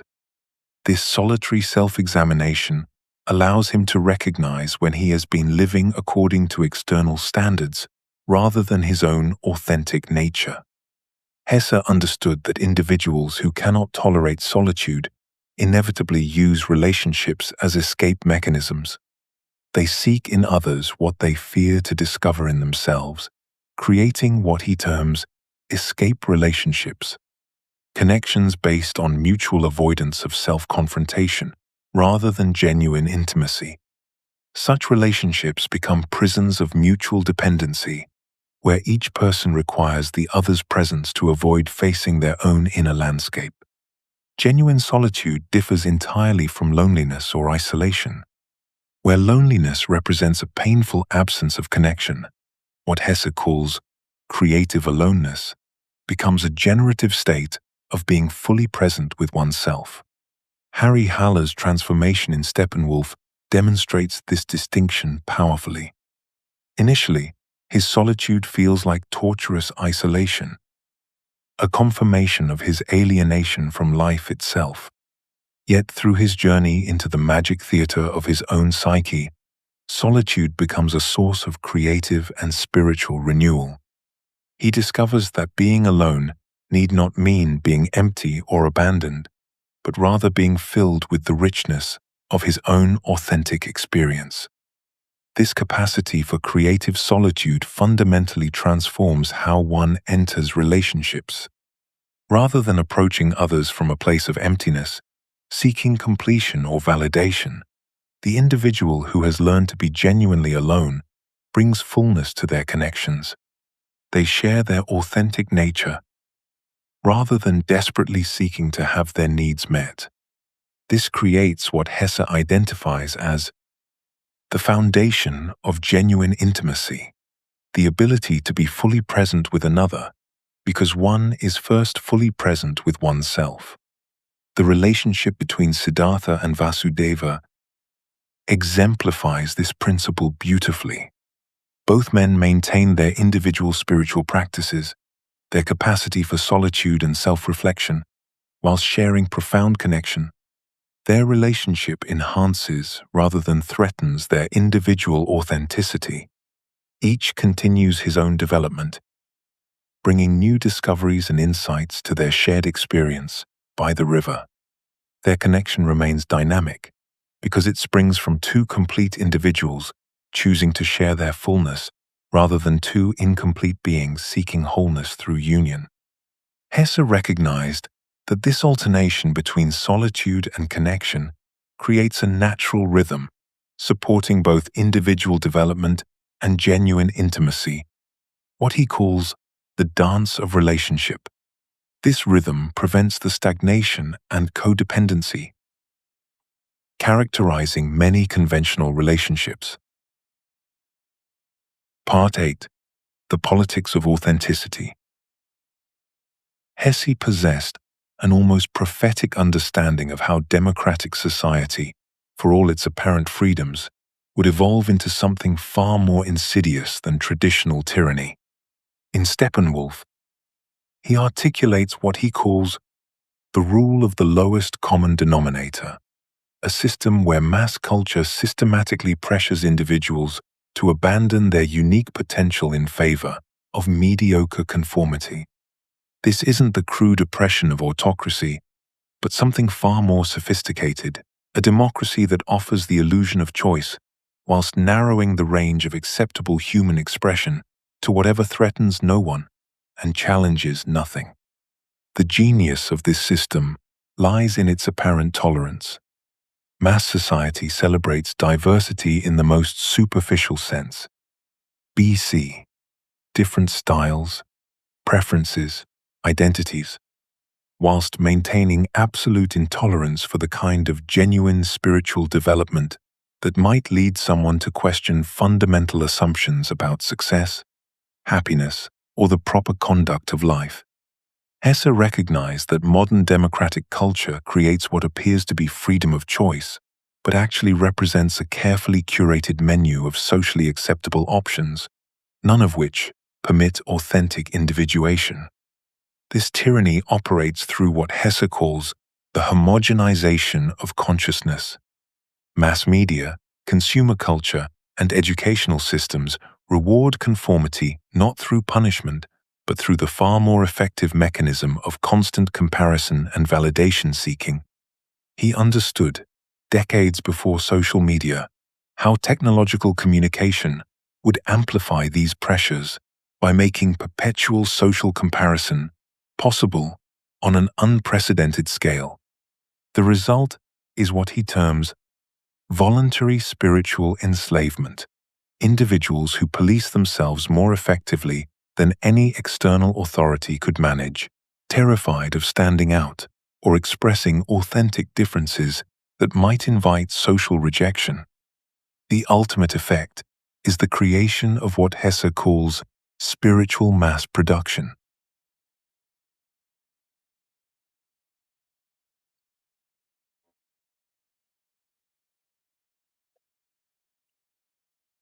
Human beings manufactured to specification rather than allowed to develop their unique nature.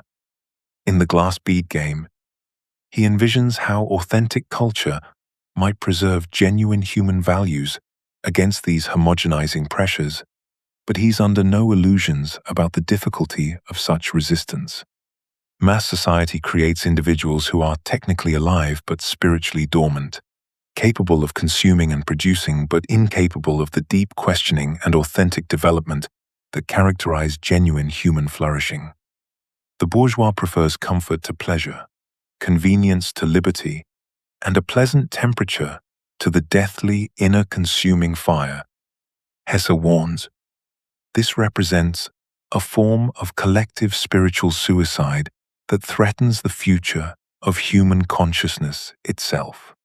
The tragedy isn't that people are oppressed, but that they've been conditioned to oppress themselves, mistaking spiritual numbness for contentment and confusing the absence of external constraints with genuine freedom.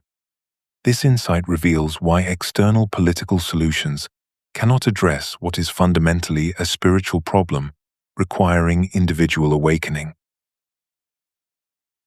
Hesse possessed a devastating insight that cuts through centuries of revolutionary optimism. External political changes cannot solve the fundamental problem of individual inauthenticity, because the roots of social problems lie in the consciousness of individuals, rather than in political structures alone. This recognition emerged from his careful observation of the great political upheavals of his era. The revolutions, the wars, the rise of totalitarian movements, all of which promised transformation, yet consistently reproduced the same patterns of domination and submission they claimed to eliminate. Revolutionary movements, Hesse observed, typically replace one form of conformity with another, failing to address the deeper spiritual issues that create the need for external authority in the first place. The communist who demands absolute adherence to party doctrine differs little from the capitalist who demands absolute adherence to market principles. Both systems require individuals to surrender their authentic judgment to external authorities, whether those authorities call themselves commissars or CEOs. The revolutionary trap, as Hesse understood it, lies in the belief that changing external conditions will automatically transform human consciousness, when actually the reverse is true. Political solutions focus on redistributing power rather than developing the inner qualities, wisdom, compassion, authentic self-knowledge that would make power unnecessary or benevolent. This creates what Hesse recognized as an endless cycle. Those who lack inner development seize power, promising to create better conditions for human flourishing, but because they themselves have not done the work of authentic self-transformation, they inevitably reproduce the same patterns of control and manipulation they once opposed. The revolutionary leader becomes as tyrannical as the monarch he overthrows, because both operate from the same level of consciousness. One that believes external force can create internal change. Most political movements fail because they attempt to create authentic community among inauthentic individuals. Hesse understood that you cannot build a house of genuine human relationship using bricks of false consciousness. The result is always the same: the reproduction of domination, conformity, and spiritual deadness, regardless of the political labels applied. Political activism often becomes another form of escape from the difficult work of self-development, allowing individuals to focus their energy on changing others rather than transforming themselves. This external focus perpetuates the very problems it claims to solve by maintaining the illusion that happiness and freedom can be achieved through external arrangements rather than inner development. True social change requires what Hesse called the politics of inner transformation.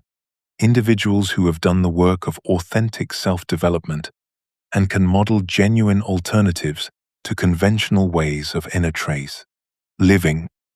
Authentic individuals naturally create different forms of relationship and community simply by being themselves, without needing to impose their vision through political force. This approach works slowly but creates lasting change because it addresses root causes rather than symptoms. The most radical political act is becoming fully authentic oneself, creating what Hesse called islands of sanity within mass society that preserve genuine human possibilities. As he observed, the call of life to the spirit and the call of the spirit to life, this is the eternal dialogue, and only from it can a new human culture arise. Hesse envisioned small communities of individuals who had achieved authentic selfhood and could support each other's continued development without falling into the conformity patterns that characterize mass society. These were not utopian fantasies but practical necessities for those who had undertaken the difficult work of individuation. In The Glass Bead Game, his portrayal of Castalia represents his most sustained attempt to imagine how authentic individuals might organize themselves to preserve and transmit genuine cultural and spiritual values, whilst avoiding the pitfalls of both isolation and mass conformity. These communities would be founded on what Hesse calls mutual recognition rather than enforced uniformity. Each member would be valued for their unique contribution rather than their ability to conform to group standards. This recognition stems from a profound understanding that authentic development produces not identical individuals, but uniquely realized human beings whose differences complement rather than threaten one another. Hesse understood that such communities would naturally attract individuals who have done significant inner work and are committed to continued growth rather than seeking security in fixed beliefs or social roles. The inhabitants of these communities have moved beyond the desperate need for external validation that drives most social formations. They have faced their own darkness, integrated their contradictions, and emerged with what Hesse terms conscious individuality, a selfhood that is both deeply personal and genuinely universal. This allows them to relate to others without the projections, dependencies, and power struggles that characterize conventional relationships. These communities would serve as what Hesse calls cultural laboratories, spaces for experimenting with new forms of human relationship and social organization based on authentic rather than conventional principles. Unlike traditional communities bound together by shared beliefs, geography, or economic necessity, these would be held together by shared commitment to the ongoing work of consciousness development. They would need to balance individual freedom with collective responsibility, creating structures that support rather than constrain authentic development. This requires what Hesse terms conscious community. relationships based on shared commitment to truth and growth rather than unconscious bonding through shared fears or needs. Members would relate to each other as fellow travelers on the path of individuation rather than as sources of security or validation. Such relationships can withstand the inevitable conflicts and changes that growth brings, because they are founded on something deeper than personal compatibility or mutual advantage. Hesse recognized that these communities might develop new forms of education, work, and creative expression that honor both individual uniqueness and collective wisdom. Education would focus on drawing out each person's authentic nature rather than imposing external standards. Work would be organized around meaningful contribution rather than economic competition. Creative expression would emerge from genuine inspiration rather than market demands or social expectations. The goal of such communities is not to withdraw from the world, but to create alternative models that can eventually influence the larger culture through example rather than propaganda.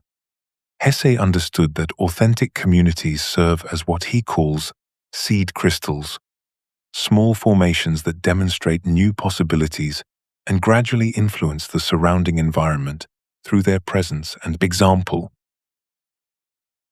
Part 9. The problem of suffering. Hesse possessed a profound understanding of suffering that cuts against every instinct of modern life. Where contemporary culture teaches us to medicate, distract, or escape from pain, Hesse recognized suffering as an essential teacher that reveals the fundamental limitations of inauthentic living and points toward genuine development. This wasn't romantic glorification of pain, but rather a hard-won recognition that suffering serves functions in human development that cannot be achieved through any other means. In Siddhartha, Hesse dramatizes this insight through his protagonist's recognition that his periods of greatest suffering were actually the most valuable parts of his journey. Siddhartha's disillusionment with spiritual practices, his despair during his worldly phase as a merchant and lover, these weren't obstacles to his development, but rather the very experiences that forced him to confront the inadequacy of external solutions. Each crisis stripped away another layer of borrowed wisdom. Each disappointment revealed another false path, until he was left with nothing but his own direct experience. Hesse understood that physical and emotional pain often signal that one is living in conflict with their authentic nature. He recognized what he called the body's wisdom, the way our entire being rebels against spiritual misalignment through symptoms of distress, anxiety, and dissatisfaction. The comfortable bourgeois existence that avoids all suffering creates what Hesse termed the comfortable death, a state of spiritual stagnation, where the individual remains forever insulated from the very experiences that could catalyze authentic growth. This insight becomes particularly vivid in Steppenwolf, where Harry Haller's suicidal crisis forces him to confront aspects of himself he had spent decades avoiding. His extreme suffering broke down the ego's carefully constructed defenses and pretenses, creating openings for genuine self-knowledge that no amount of intellectual analysis could have achieved.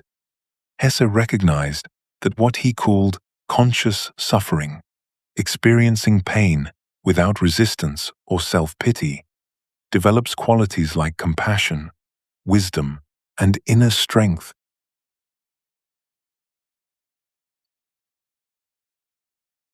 that cannot be cultivated through comfortable circumstances alone. The crucial distinction lies in learning to relate consciously to suffering, transforming it from meaningless pain into meaningful growth through what Hesse called the alchemy of transformation. This conscious relationship involves neither seeking suffering nor avoiding it, but rather accepting it as a natural part of authentic living and learning from its teachings. It requires developing what Hesse termed the warrior's attitude, facing life's challenges with courage and openness, rather than defensiveness or victimhood. As Siddhartha observes, wisdom is not communicable. The wisdom which a wise man tries to communicate always sounds foolish. Those who learn this conscious relationship to suffering become sources of strength for others who are struggling, not through advice or consolation, but through their very presence, their demonstration that it is possible to remain whole whilst experiencing life's inevitable pain. Hesse possessed a remarkably sophisticated understanding of one of the most fundamental distinctions in human experience: the difference between pain, which remains inevitable in existence, and suffering, which represents the mind's resistance to and elaborate commentary upon that pain. Pain, for Hesse, constitutes a direct, immediate experience that serves crucial biological and psychological functions. It provides information, motivates necessary changes, and connects us authentically to our embodied reality. Suffering, however, involves what he calls the story we tell ourselves about the pain, the mental commentary that transforms simple, clean experience into complex emotional drama. This distinction proves crucial for authentic development because it reveals precisely where we possess choice and where we don't. Whilst we cannot avoid pain, I may see loss, disappointment, physical discomfort, and emotional difficulty remain inherent to human existence. We can learn to experience these realities without the additional layer of mental resistance that creates most of our actual torment. Hesse recognized that most of what we call suffering emerges not from the original painful experience itself, but from our elaborate mental responses to it. This resistance creates what Hesse identifies as the secondary layer of experience, not merely the original pain, but intricate stories about why it shouldn't exist, what it reveals about our worth, and how it connects to past hurts or future fears. Consider Harry Haller's tendency in Steppenwolf to transform simple loneliness into existential despair through mental elaboration and self-pity. Rather than experiencing loneliness as a straightforward emotional state, Haller creates elaborate narratives about his isolation, his difference from others, and his fundamental unworthiness of connection. Hesse understood that the ego's involvement transforms clean pain into complex suffering by adding judgment, comparison, and projection into past and future. The original experience becomes overlaid with questions like, "Why me?" or "This proves I'm fundamentally flawed," or "This will never end." This mental activity often becomes more painful than the original experience, creating what he terms the suffering about suffering, a recursive loop that can persist long after the original pain has naturally passed. Recognizing this distinction opens the possibility of what Hesse calls experiencing pain cleanly, without the additional suffering created by mental resistance and elaboration. Reference: Siddhartha's final understanding by the river, where he learns to experience all of life's experiences, pleasant and painful, with equal acceptance and presence. This clean experience of pain actually allows it to serve its natural function of providing information and motivation for necessary changes, rather than becoming a source of ongoing psychological torment. This approach requires developing what Hesse calls the witness consciousness, the ability to observe one's experience without immediately reacting or creating elaborate stories about it. As he realizes, "The river has taught me to listen. You will learn from it too. The river knows everything. One can learn everything from it."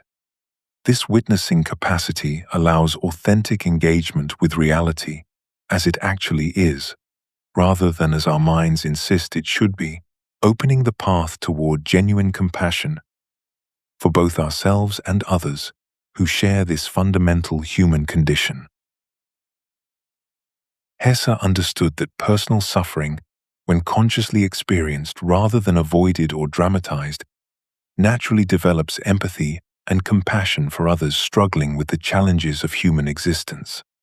In Siddhartha's transformation from judgmental spiritual seeker to compassionate ferryman, we witness this profound shift. His own experiences of failure and pain, emptiness of asceticism, the hollow pursuit of wealth, the agony of separation from his son, allowed him to understand and help others without condescension or preaching. Rather than bitter defeat, these struggles became wellsprings of wisdom. Siddhartha could offer genuine support to others because he understood suffering from the inside, rather than as an abstract concept. His compassion emerged from what Hesse calls the recognition of shared humanity, understanding that all beings struggle with the fundamental challenges of existence, loss, and the search for meaning. This wasn't theoretical knowledge but lived understanding, carved from his own encounters with despair and disillusionment. This compassion differs fundamentally from pity or sympathy because it's based on genuine understanding rather than emotional reaction or intellectual concept. The relationship between Siddhartha and Vasudeva exemplifies this distinction. Both men could offer profound support to others precisely because they had integrated their own suffering and achieved what Hesse calls the peace that passes understanding. Their presence carried weight because it emerged from authentic experience, rather than borrowed wisdom.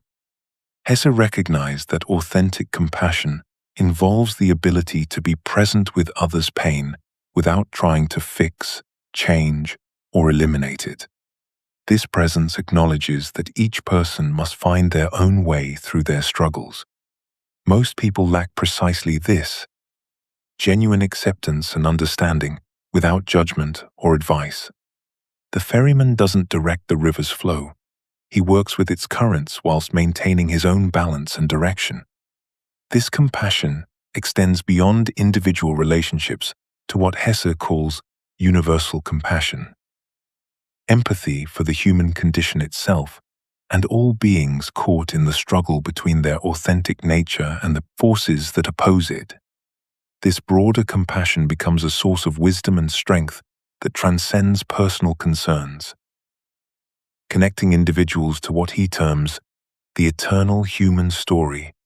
Such perspective doesn't diminish care for specific individuals, but rather places that care within a larger context of understanding and acceptance. Individuals who develop this compassion become what Hesse calls servants of life. People whose presence and actions naturally support the authentic development of others and the evolution of human consciousness. As he observed, every man is more than just himself. He also represents the unique, the very special, and always significant and remarkable point at which the world's phenomena intersect, only once in this way, and never again. This recognition transforms how we encounter others, seeing in each person both their individual struggle and their participation in the larger human journey toward authenticity and understanding. Part 10. The Practice of Mindful Living. Hesse understood that authentic living begins with developing the capacity for sustained attention to one's inner state and responses to circumstances, recognizing this as the foundation of all spiritual development. In Siddhartha, he demonstrates this through his protagonist's practice of deep listening to the river, to his own heart, to the subtle currents of life around him. This attention reveals layers of reality invisible to ordinary consciousness, transforming what appears as simple experience into profound teaching. Most people live in what Hesse calls automatic consciousness, reacting to life based on conditioning rather than conscious choice. They move through their days, responding to stimuli according to patterns established in childhood, rarely pausing to examine whether their reactions emerge from their authentic nature or merely from habit. Developing the capacity for sustained attention is like developing a muscle. It requires consistent practice and gradually reveals its transformative power. As Siddhartha realizes, the river has taught me to listen. You will learn from it too. The river knows everything. One can learn everything from it.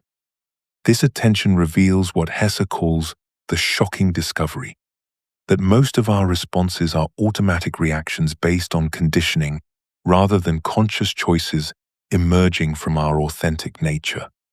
Harry Haller in Steppenwolf experiences this growing awareness as he recognizes how his thoughts, emotions, and behaviors follow predictable patterns that have little to do with his actual circumstances or authentic responses. His anger, his melancholy, his intellectual superiority all follow scripts written long ago, activated by familiar triggers. This recognition is initially disturbing because it reveals how little of our experience is actually under conscious control. Haller discovers that even his most cherished beliefs about himself, his artistic sensitivity, his philosophical depth, often mask automatic patterns of response. Yet this awareness ultimately proves liberating because it opens the possibility of genuine choice. Hesse understood that this recognition creates what he calls the space of freedom, the gap between stimulus and response, where authentic choice becomes possible. The practice deepens as individuals learn to catch themselves in moments of inauthenticity, creating increasing space between automatic reaction and conscious response. Hesse recognized that this process requires what he calls compassionate self-observation, watching one's patterns without judgment whilst maintaining commitment to authentic development.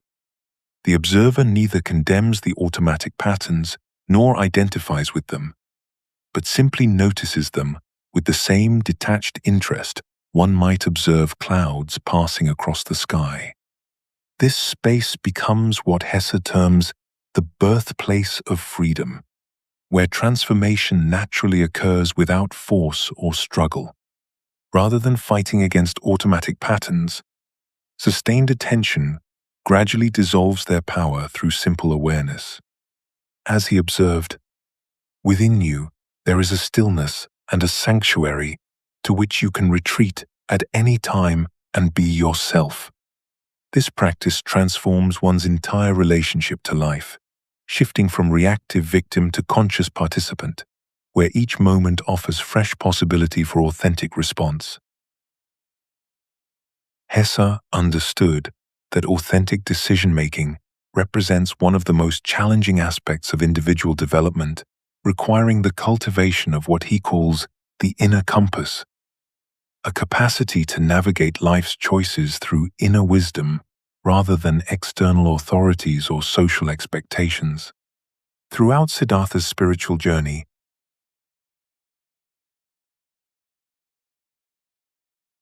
we witness this principle in action.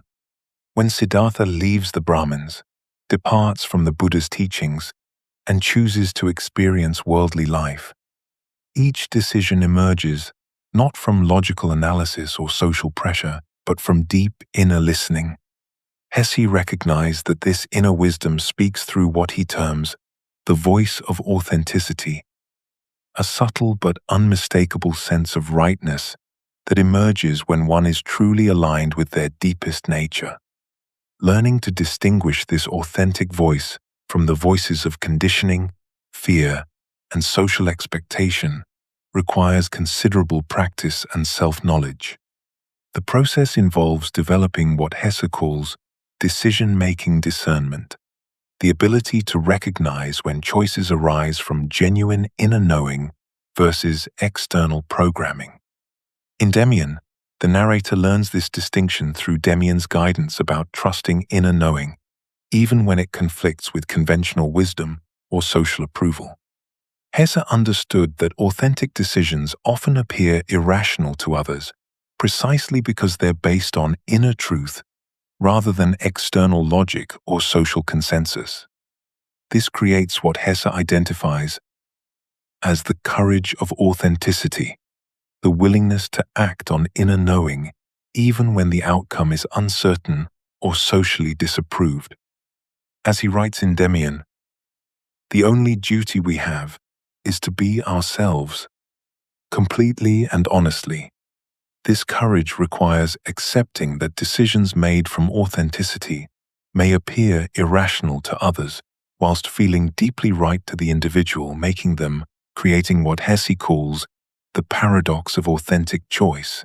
The process involves taking full responsibility for all choices, whilst remaining open to learning from their consequences, whether positive or negative. Hesse recognized that authentic decision-making is not about making perfect choices, but about making choices that align with one's deepest truth, and then learning from whatever results. This approach develops what he calls decision-making wisdom, the capacity to choose authentically whilst accepting the uncertainty and responsibility that comes with genuine freedom. As he observes, every new beginning comes from some other beginning's end. This wisdom naturally leads to understanding how authentic living requires comfort with uncertainty and the unknown. Hermann Hesse understood that authentic living demands a profound comfort with uncertainty, recognizing that following one's inner truth inevitably leads into unmapped territory where conventional wisdom offers no guidance. Throughout Siddhartha's spiritual journey, we witness this principle enacted repeatedly. His willingness to abandon secure but spiritually deadening situations, understanding that genuine growth requires embracing the unknown rather than clinging to familiar limitations. When Siddhartha leaves the Brahmins, then the ascetics, then his life as a wealthy merchant, he demonstrates what Hesse recognized as the fundamental requirement of authentic existence: the courage to step into uncertainty when current circumstances, however comfortable, no longer serve one's deepest development. This insight reveals Hesse's penetrating critique of what most people mistake for security. He recognized that the human need for predictability and control often becomes a spiritual prison, preventing the very self-expression and development it purports to protect. What society celebrates as prudent planning, Hesse diagnosed as spiritual stagnation, the comfortable death of bourgeois existence where individuals sacrifice their authentic potential for the illusion of safety. This false security creates what he termed a living death, where people remain physically alive whilst their essential creative spirit withers from lack of authentic expression and genuine challenge. From this foundation, Hesse developed his understanding of what he called active faith, a dynamic balance between surrender and engagement that characterizes truly authentic living. In Vasudeva, the ferryman who becomes Siddhartha's final teacher, we see this principle embodied. Vasudeva demonstrates complete presence and responsiveness to circumstances, whilst maintaining deep trust in life's underlying wisdom and direction. This is not passive resignation, but what Hesse termed conscious participation in existence's creative unfolding, remaining fully engaged whilst releasing attachment to specific outcomes. This active faith requires developing what Hesse recognized as a sophisticated spiritual skill, the ability to tolerate not knowing outcomes, whilst remaining committed to authentic action based on present understanding and inner guidance. Such individuals learn to navigate uncertainty with grace and courage, becoming more alive and creative, precisely because they're not constrained by the need to control results. This freedom from outcome dependency allows for spontaneous and appropriate responses to changing circumstances, increasing one's actual effectiveness in the world. Hesse's deepest insight reveals that this uncertainty is not mere chaos, but reflects what he called the creative nature of authentic existence. Genuine life is inherently creative and therefore unpredictable. Those who learn to dance with this reality discover what he termed the dance of authenticity, living in dynamic harmony with life's creative, unfolding whilst maintaining their essential center and direction. As he wisely observed, some of us think holding on makes us strong, but sometimes it is letting go. Part 11. The Integration of Shadow. Hermann Hesse possessed a sophisticated understanding of what he termed the shadow, those aspects of oneself that have been rejected or denied because they conflict with one's carefully constructed self-image or social expectations. This concept, which he explored extensively through his Jungian analysis and deep friendship with Carl Jung, represents far more than simple psychological repression. For Hesse, the shadow encompasses the totality of human potentials that have been sacrificed on the altar of social acceptance and personal security. Harry Haller in Steppenwolf serves as Hesse's most vivid embodiment of shadow dynamics. Haller's wolf nature represents his rejected, instinctual, passionate, and wild aspects, everything he had systematically suppressed in favor of his intellectual, civilized persona. The wolf embodies not merely destructive impulses, but vital life force itself, spontaneity, authentic desire, creative chaos, and the capacity for genuine feeling. Haller's tragedy lies not in possessing these qualities, but in having denied them so completely that they emerge only in distorted, destructive forms. Hesse recognized that these rejected aspects don't simply disappear when denied. They continue to influence behavior unconsciously, often in precisely the destructive ways their suppression was meant to prevent. The intellectual who denies his sexuality becomes obsessed with it. The person who rejects anger becomes passive-aggressive. The individual who suppresses creativity becomes deeply resentful of creative expression in others. This unconscious influence represents the shadow's revenge for being denied conscious integration. Crucially, Hesse understood that the shadow includes not only negative qualities like anger, selfishness, or raw sexuality, but also positive potentials that were suppressed due to social conditioning. Many individuals have rejected their authentic power, their spiritual insight, their creative spontaneity, or their capacity for deep feeling because these qualities threaten their acceptance within conventional society. The shadow thus becomes a repository of both destructive impulses and unrealized gifts. Shadow formation begins in childhood when authentic responses are punished or discouraged, forcing the child to split off aspects of their nature to maintain parental love and social acceptance. This process creates what Hesse calls the divided self, a conscious personality that meets external expectations and an unconscious shadow that contains everything deemed unacceptable. The child learns that certain feelings, thoughts, or behaviors result in withdrawal of love, and therefore these aspects must be hidden, denied, and eventually forgotten. This division is initially necessary for survival. The child cannot risk losing parental protection, but becomes deeply problematic in adulthood when it prevents authentic self-expression and genuine wholeness. The adult continues operating from childhood survival strategies, maintaining a false self that earns approval whilst the authentic self remains buried in the unconscious. Hesse recognized that most people spend their entire lives defending this childhood adaptation, never realizing how it limits their capacity for authentic relationship and creative expression. The shadow often contains not just personal rejected material, but also collective cultural shadows, aspects of human nature that entire societies have deemed unacceptable and therefore remain undeveloped in most individuals.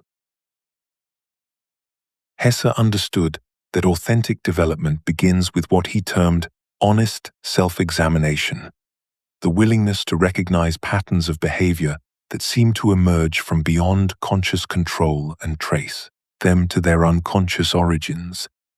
In Steppenwolf, Harry Haller's journey exemplifies this process as he gradually acknowledges how his depression, isolation, and self-destructive tendencies stem from his refusal to integrate his passionate, instinctual nature. Hesse saw that this recognition requires what he called the courage of self-honesty, the capacity to perceive aspects of oneself that contradict preferred self-images or social personas.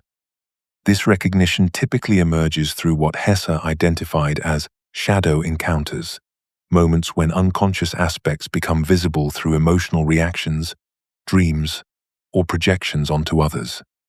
These encounters reveal the parts of ourselves we've disowned, often triggering intense discomfort because they challenge our carefully constructed identities. Hesse recognized that the shadow contains not merely negative qualities, but suppressed potentials, creative energies, authentic desires, and natural capacities that have been rejected due to social conditioning or personal shame. The process demands extraordinary courage because it involves acknowledging aspects that contradict cherished self-concepts and may trigger fears of social rejection. Hesse's own experience in Jungian analysis revealed how confronting shadow material proved both terrifying and liberating, unlocking creative and emotional energies that had been imprisoned by unconscious suppression. He understood that integration doesn't mean acting out shadow impulses unconsciously, but rather acknowledging them consciously and finding constructive expressions for their underlying energy. This work often reveals that qualities initially judged as negative actually contain vital information about authentic needs and suppressed potentials. The goal becomes wholeness rather than perfection, accepting all aspects whilst choosing consciously how to express them in service of authentic development. Siddhartha's integration of his sensual and spiritual natures demonstrates how apparent opposites can be held in creative tension rather than eliminated. Hesse recognized that shadow integration increases personal power by making previously unconscious energy available for conscious use, whilst reducing the internal conflict that drains vitality. Individuals who complete significant shadow work become more authentic, creative, and effective because they can access a fuller range of human capacities without unconscious self-sabotage. As he wrote, "Man is not by any means of fixed and enduring form. He is nothing else than the narrow and perilous bridge between nature and spirit."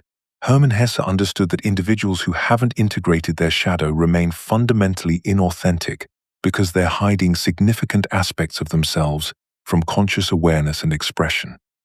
This isn't merely about presenting a false face to the world.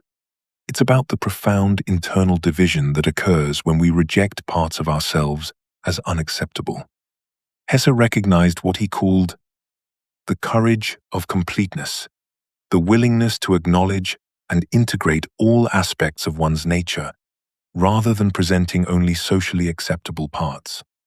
This hidden material continues to influence behavior unconsciously, creating what Hesse termed the authentic person's paradox, trying to be genuine while simultaneously concealing important aspects of oneself. The concealment requires enormous energy to maintain and ultimately undermines the very authenticity it claims to protect. Internal tension builds as the rejected aspects press for recognition, whilst external relationships remain based on partial truth. The person becomes increasingly exhausted by the effort of maintaining this division, never quite able to rest into genuine self-expression. Shadow integration increases personal power by making previously unconscious energy available for conscious use and creative expression. Harry Haller's transformation in Steppenwolf demonstrates this perfectly. Integrating his wolf nature doesn't make him more destructive, but rather more alive, creative, and capable of genuine intimacy. Hesse understood that shadow material often contains not just problematic impulses, but also vital energies and capacities that were suppressed along with socially unacceptable aspects. This integration frequently reveals that qualities one judged as negative actually contain important information about authentic needs, desires, and creative potentials that have been waiting for conscious expression. The anger that was suppressed might contain necessary boundary-setting energy. The selfishness that was rejected might hold information about legitimate personal needs. The wildness that was tamed might be the source of creative vitality.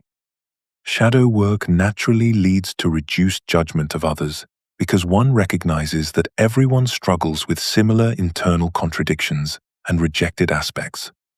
Hesse called this the compassion of recognition, understanding others' difficulties from the inside, rather than judging them from a position of assumed superiority.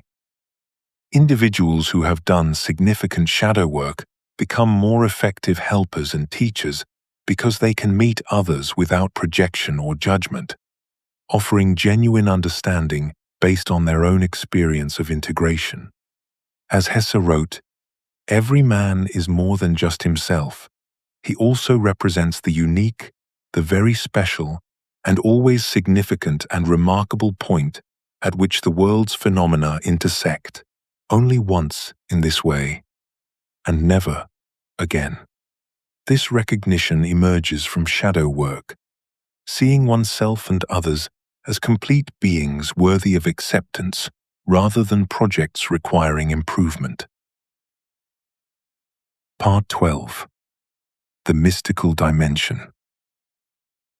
Hesse's most profound insight centers on the recognition that authentic development ultimately transcends the boundaries of personal ego, revealing what he calls universal consciousness, the deeper ground of being that underlies all individual existence.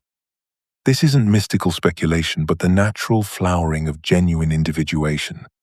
In Siddhartha's final realization by the river, Hesse dramatizes this recognition with extraordinary precision. The protagonist experiences what Hesse terms the unity of all existence, understanding that the apparent separation between self and world, individual and cosmos represents conceptual construction rather than absolute reality. This mystical awareness emerges organically from authentic development rather than being imposed through spiritual techniques or beliefs. Hesse understood that forcing mystical experience through practices creates artificial states that ultimately reinforce ego consciousness. True transcendence occurs when the individual has developed sufficiently to recognize their essential nature without losing their unique expression. This represents what he calls the flowering of individuation, not the destruction of personality, but its placement within cosmic context. The recognition creates what Hesse calls the paradox of mystical individuation. Rather than negating individual uniqueness, this awareness enhances one's capacity for authentic self-expression by removing the ego's defensive barriers whilst preserving essential individuality. Hesse recognized that mystical experience actually strengthens rather than weakens genuine personality because it eliminates the fear-based contractions that distort natural expression. This creates conscious participation in the cosmic process, understanding oneself simultaneously as unique individual and expression of universal consciousness. This dual awareness resolves many conflicts that plague ordinary consciousness by revealing the underlying unity that encompasses all apparent opposites and contradictions. The individual no longer experiences themselves as isolated fragments struggling against hostile universe, but as conscious expression of the very process that creates and sustains existence itself. This understanding transforms relationship to suffering, death, and limitation, not through denial, but through recognition of their place within larger patterns of cosmic unfolding.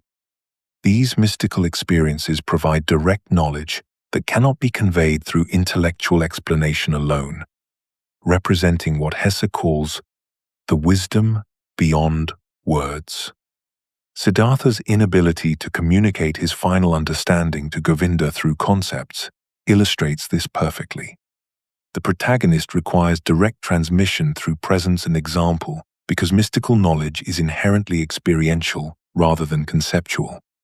It demands what Hesse calls the transformation of the knower, rather than simply acquiring new information. This direct knowledge becomes the foundation for authentic spiritual authority, the capacity to guide others based on realized understanding rather than borrowed concepts or traditional teachings. As Siddhartha tells Govinda, wisdom is not communicable. The wisdom which a wise man tries to communicate always sounds foolish. This recognition reveals why genuine spiritual development cannot be reduced to following prescribed methods or accepting second-hand teachings. Hesse understood something profound that most spiritual seekers miss entirely. Authentic spiritual development cannot be reduced to following prescribed methods or techniques. This insight cuts to the very heart of what makes spiritual realization genuine rather than imitative. When Siddhartha encounters the Buddha in Hesse's masterwork, he doesn't reject the Buddha's teaching because it's false. Quite the opposite. He recognizes its profound truth whilst simultaneously understanding that it represents someone else's path rather than his own authentic journey. This moment illuminates Hesse's revolutionary understanding of spiritual development. The Buddha's enlightenment was real, his teaching was valid, but it emerged from his particular nature, his specific circumstances, his unique journey through suffering to transcendence. For Siddhartha to simply adopt the Buddha's method would be to substitute external authority for inner guidance, the very opposite of authentic realization. Hesse saw that spiritual techniques and traditions can indeed be helpful as supports or catalysts, but they become obstacles when followed as rigid formulas.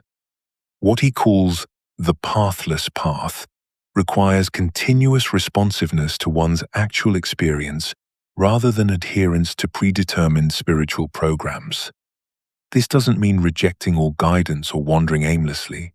It means developing the discrimination to recognize what serves authentic development versus what merely provides comfort or social belonging. Xiao Yu, Jinghao Ling, U Jinghao Da Yu.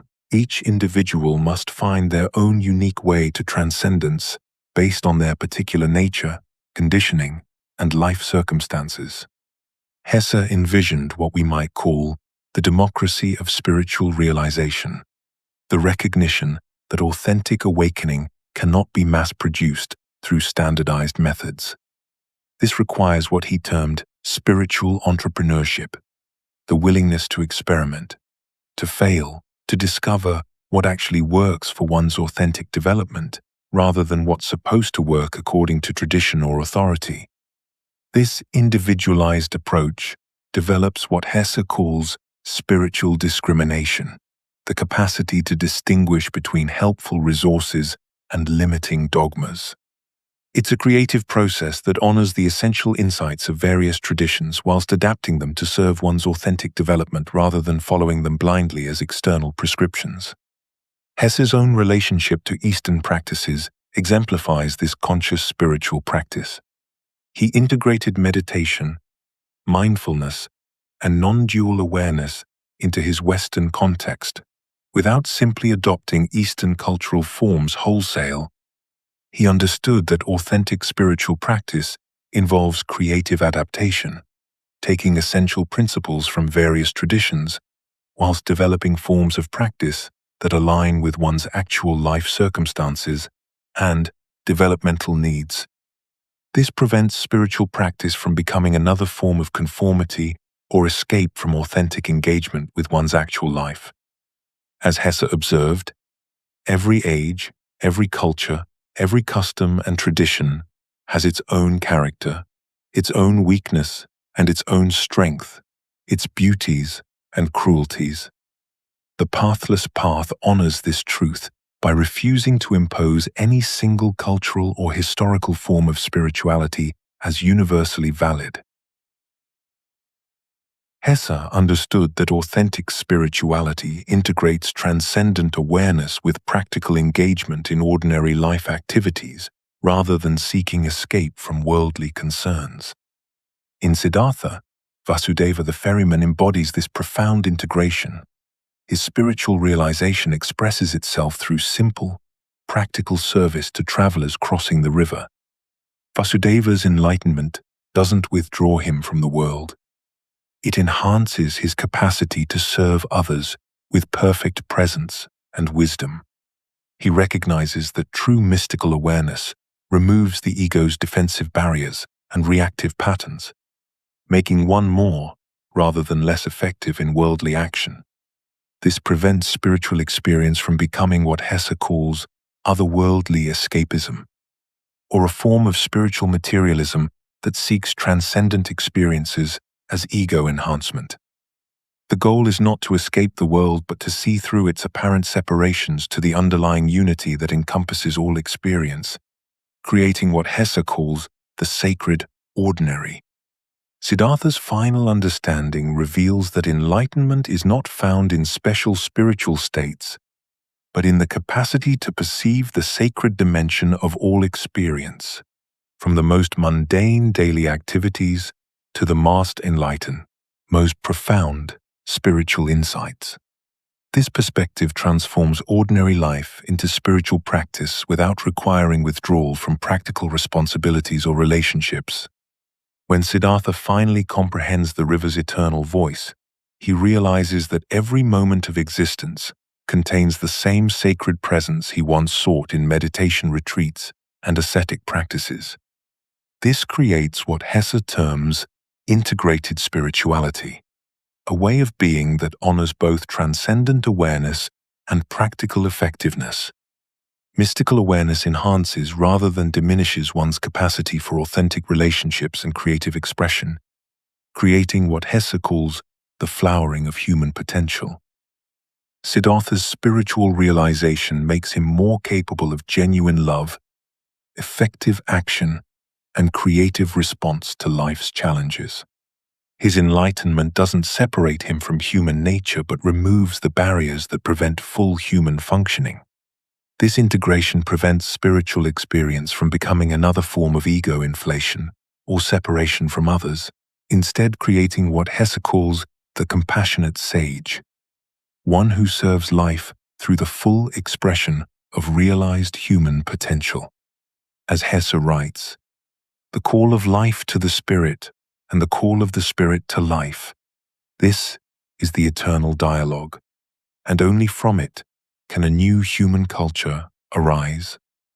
This vision points toward how authentic spirituality must address the specific challenges of modern technological civilization. Part 13. The creative response to modernity. Hermann Hesse possessed an almost prophetic understanding of how modern technology would reshape human consciousness and social relationships. Writing decades before the digital age, he recognized that technological advancement would appear to offer unprecedented opportunities for creative expression and genuine human connection, whilst simultaneously amplifying humanity's deepest tendencies toward conformity, spiritual emptiness. In Steppenwolf, Hesse analyzed what he termed the illusion of connection, how mass media and technological communication create the appearance of meaningful relationship, whilst actually increasing isolation and superficiality in human experience.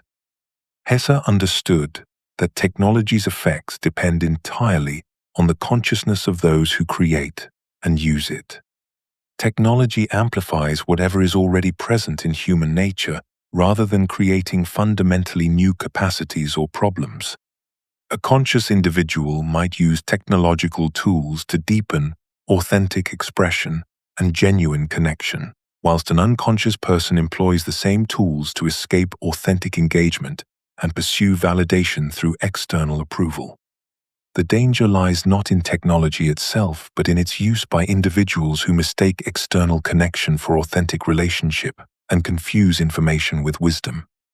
The deeper issue Hesse identified concerns technology's tendency to accelerate social comparison and validation seeking, creating unprecedented pressure for uniformity and external approval.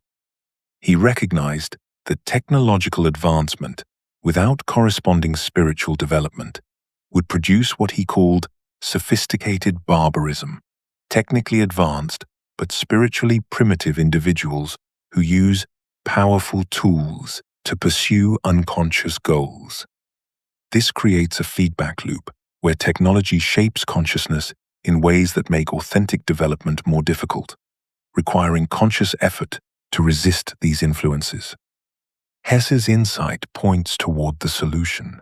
Authentic individuals must learn what he terms conscious technology use, approaching technological tools with awareness of their psychological and spiritual effects, rather than unconsciously adapting to their part demands.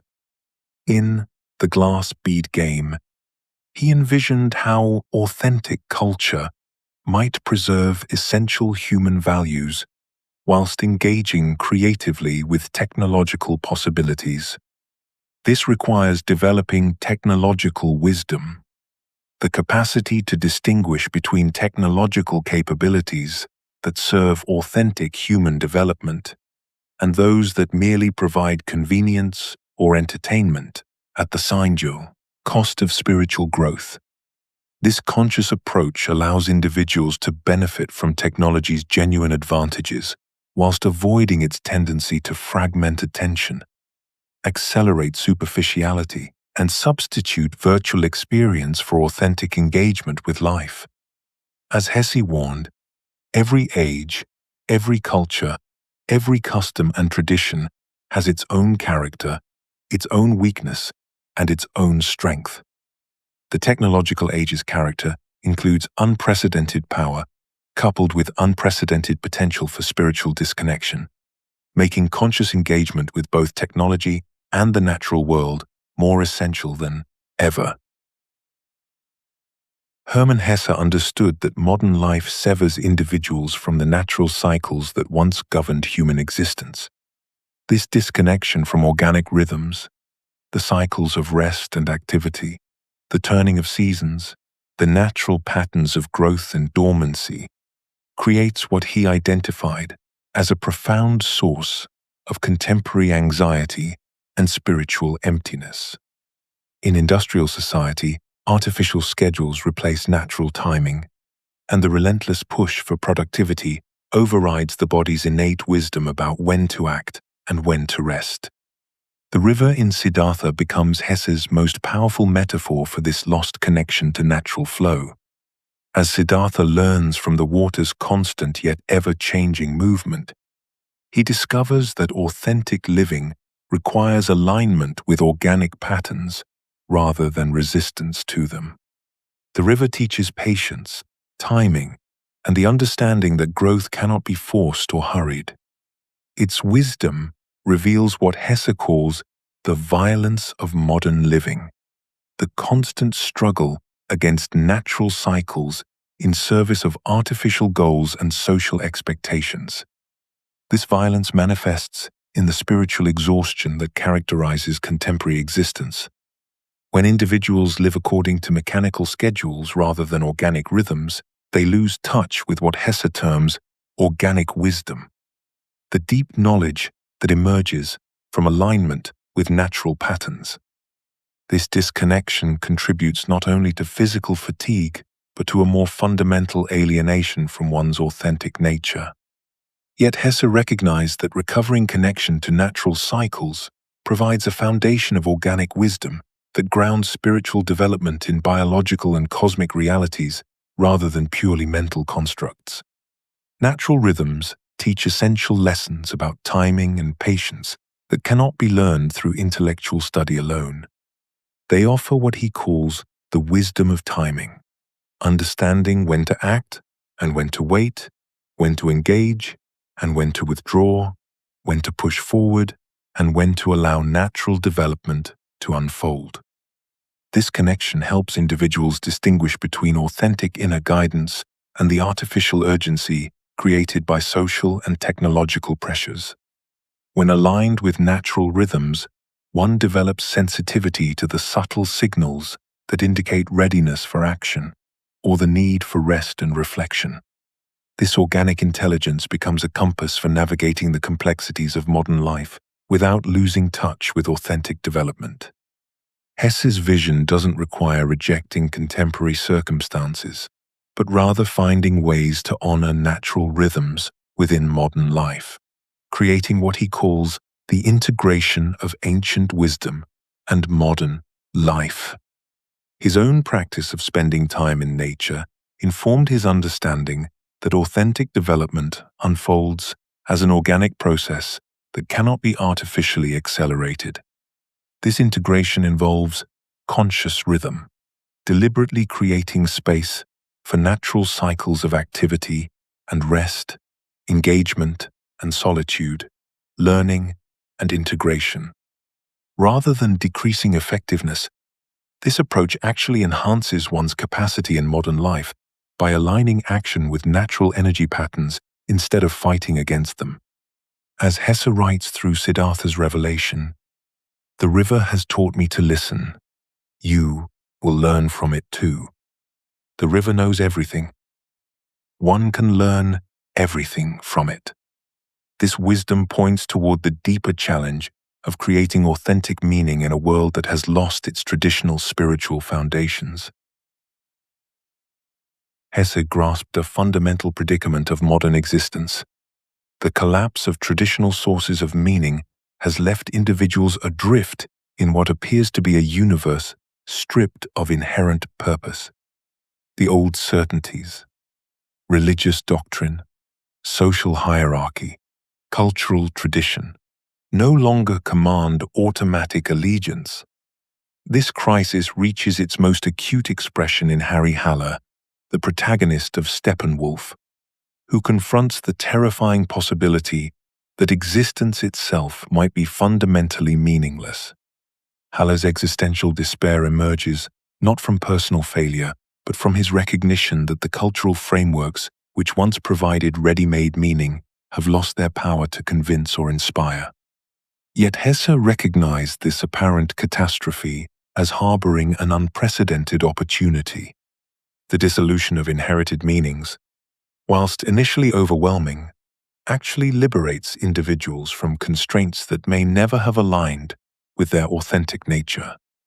When external authorities no longer dictate what should matter, each person faces the exhilarating possibility of determining their own significance. This freedom, though daunting, represents what Hesse considered the essential precondition for authentic self-determination. The meaningless universe becomes not a prison but an open canvas. This liberation demands what Hesse termed the courage of self-authorship, the willingness to take full responsibility for determining what makes life worth living. Siddhartha exemplifies this courage in his rejection of inherited spiritual teachings, choosing instead to discover his own path to enlightenment through direct experience. His journey illustrates Hesse's conviction that authentic meaning cannot be borrowed or received passively. It must emerge from personal truth discovered through lived experience. This process requires what Hesse called existential creativity, the capacity to generate purpose and significance from within, rather than finding them ready-made in the external world. The development of this creative capacity becomes crucial for authentic living in modernity. Hesse understood that individuals who master this skill of meaning creation discover something remarkable. Their personal insights often resonate powerfully with others facing similar challenges. This suggests underlying patterns in human experience that transcend individual circumstances, creating what he called the personal universal. The most deeply personal discoveries frequently prove the most universally relevant. This paradox reveals meaning creation as serving not merely individual fulfillment, but cultural evolution itself. Authentic individuals who successfully forge their own significance contribute new forms of meaning that can inspire and guide others. Hesse envisioned this as the democratization of meaning, the recognition that every individual possesses both the capacity and responsibility to contribute to humanity's ongoing project of creating significance. As he expressed it, every man is more than just himself. He also represents the unique, the very special, and always significant and remarkable point at which the world's phenomena intersect, only once in this way, and never again. This understanding transforms the apparent burden of creating meaning into recognition of each person's irreplaceable contribution to human understanding. Part 14. The Vision of Human Potential. Hesse envisioned the fully realized individual as someone who achieves what he calls the synthesis of innocence and experience, combining childlike spontaneity with adult wisdom in a way that represents the highest achievement of human development. This is not mere intellectual understanding, but a lived integration that transforms one's entire being. In Siddhartha's final state by the river, we witness what Hesse terms the smile of unity, where the protagonist embodies spontaneous responsiveness to life, whilst possessing deep understanding of its underlying patterns and meanings. Such individuals maintain their authentic center while adapting skillfully to changing circumstances, demonstrating what Hesse calls flexible authenticity, rather than rigid adherence to fixed identity or beliefs. This realization is not a final achievement, but an ongoing process of deepening authenticity and expanding consciousness that continues throughout life. The realized individual lives in dynamic relationship with existence, constantly growing whilst remaining rooted in their essential nature. They have learned to dance with life's contradictions rather than resolve them through mental formulas. These realized individuals serve as examples of human potential, inspiring others through their presence rather than their preaching or explicit teaching efforts. Vasudeva's influence on Siddhartha demonstrates this perfectly. The ferryman's integrated being communicates more powerfully than any verbal instruction could. Hesse understood that authentic realization naturally radiates influence without effort or intention, creating what he calls the teaching of being that operates through example rather than explanation. Such individuals become what he terms bridges between worlds, demonstrating the possibility of living authentically within ordinary circumstances, whilst maintaining connection to transcendent awareness and deeper wisdom. This realization represents not an escape from human nature, but its fullest flowering, creating what Hesse calls the complete human being, who integrates all aspects of existence rather than transcending them. Realized individuals don't become perfect or eliminate all challenges, but rather develop the capacity to meet life's difficulties with wisdom, compassion, and creative responsiveness. This creates what Hesse terms dynamic realization, a state of being that continues to grow and adapt rather than becoming fixed or static. Such individuals serve humanity by preserving and transmitting the possibility of authentic development, demonstrating that the highest human potentials are achievable within ordinary life circumstances. As Siddhartha finally understands, wisdom is not communicable. The wisdom which a wise man tries to communicate always sounds foolish. Yet through their very being, these individuals naturally transform their cultural environment, showing others what becomes possible when one commits fully to the path of authentic development. Hesse envisioned that authentic individuals naturally transform their cultural environment through what he terms the influence of authentic presence, not through political action or social activism, but through the simple fact of their being. In The Glass Bead Game, his fictional province of Castalia demonstrates how a community preserves and transmits authentic cultural values through the quality of its members' consciousness rather than through external programs or propaganda. The Castalians influenced the broader world not by preaching or converting, but by embodying a different way of being human. one devoted to the cultivation of mind and spirit, rather than the accumulation of power or wealth. This transformation occurs organically as authentic individuals create different forms of relationship, work, and creative expression that model alternative ways of being human. Hesse understood that when someone lives authentically, they cannot help but create ripples in their environment. Their relationships become more genuine. Their work becomes an expression of their inner nature. Their very presence becomes a question mark against the assumptions of conventional society. He recognized that this influence operates through what he calls cultural osmosis, the gradual spread of authentic values and perspectives through direct contact with individuals who embody them. Authentic individuals create alternative cultural forms, art, relationships, communities that serve as what Hesse calls cultural seeds. Is less than #0, 5# is greater than. These are small examples that preserve essential human possibilities for future generations, demonstrating viable alternatives to conventional approaches. Hesse's own literary work exemplifies this process.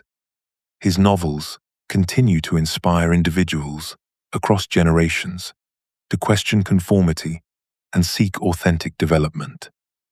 Each authentic creative expression, each genuine relationship, each community built on authentic principles becomes a repository of human possibility that can influence larger cultural patterns through its demonstration of what is possible when humans live according to their deepest nature. The goal is not to convert everyone to a particular way of thinking, but to preserve and transmit authentic human possibilities for those who are ready to receive them, creating what Hesse calls the invisible university of conscious individuals.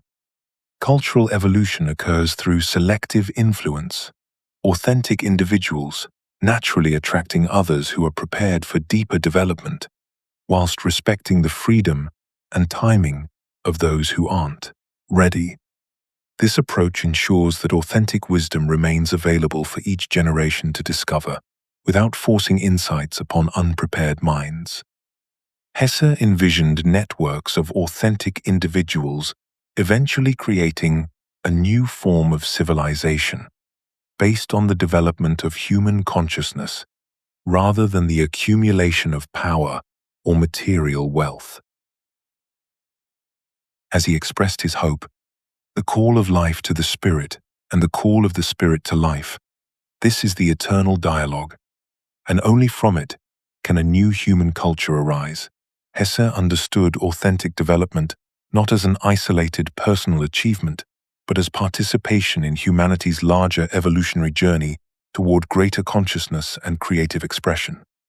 Each individual's work on themselves serves what he calls the collective human project of realizing our full potential as a species. This perspective transforms personal growth from mere self-improvement into what Hesse terms evolutionary responsibility.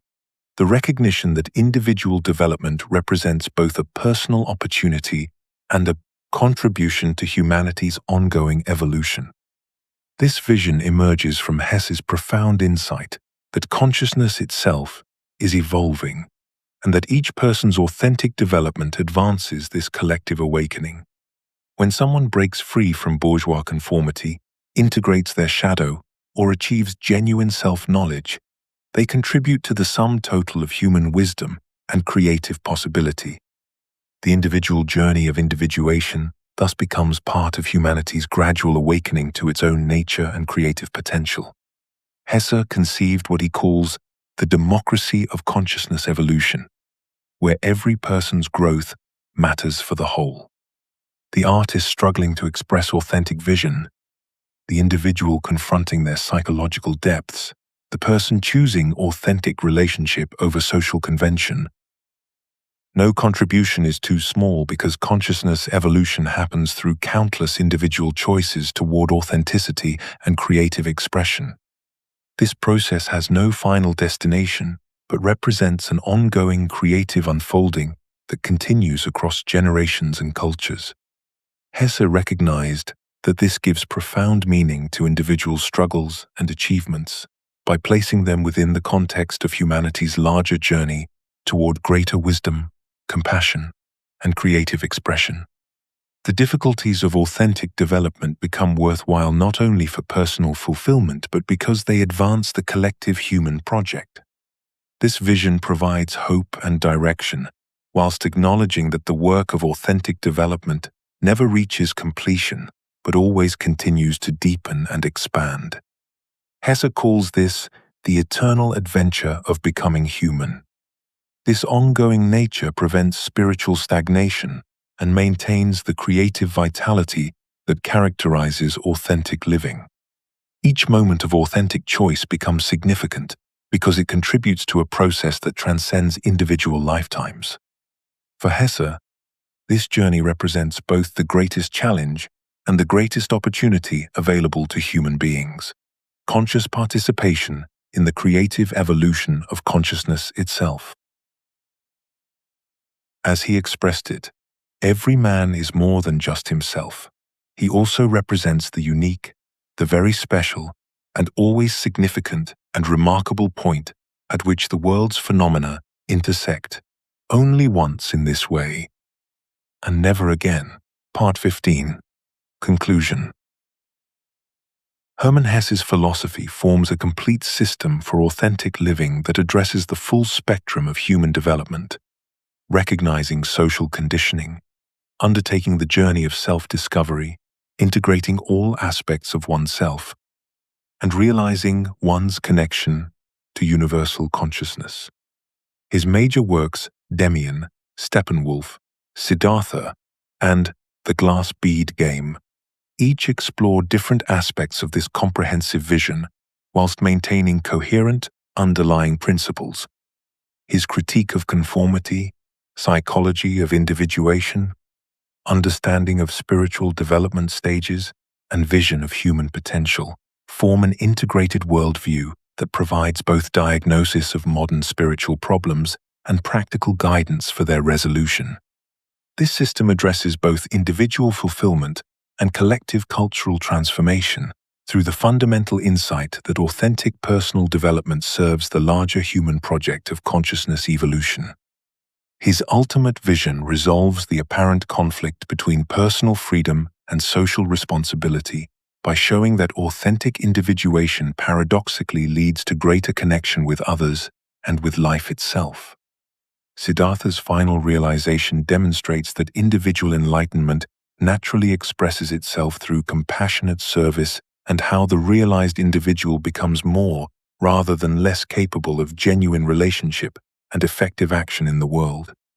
Hesse understood that this resolution occurs through what he calls the transcendence of the ego-driven self that seeks fulfillment at others' expense, replaced by what he terms the authentic self that finds fulfillment through contributing to the well-being of the whole. This creates what he envisions as the foundation of authentic community, relationships based on mutual recognition and support for each other's authentic development, rather than unconscious need fulfillment or conformist bonding. Hesse's enduring relevance lies in his synthesis of Eastern wisdom and Western individualism, providing a practical path for modern people seeking meaning and authenticity in a fragmented world. His recognition that the fundamental human challenge, becoming who you truly are whilst living meaningfully with others, remains constant across all historical periods and cultural changes, gives his work timeless significance. His insights about the relationship between individual consciousness and social transformation remain as relevant today as when he wrote them, perhaps more so given the accelerating pace of technological and cultural change. His vision offers hope for navigating contemporary challenges by providing both the inner resources for authentic development and the understanding of how individual transformation contributes to collective cultural evolution. The way to innocence, to the uncreated, to God leads on, not back to the wolf or to the child, but ever further into sin, ever deeper into human life. Hesse's greatest contribution lies in demonstrating that the path to authenticity, whilst challenging, is both possible and necessary for individual fulfillment and collective human flourishing.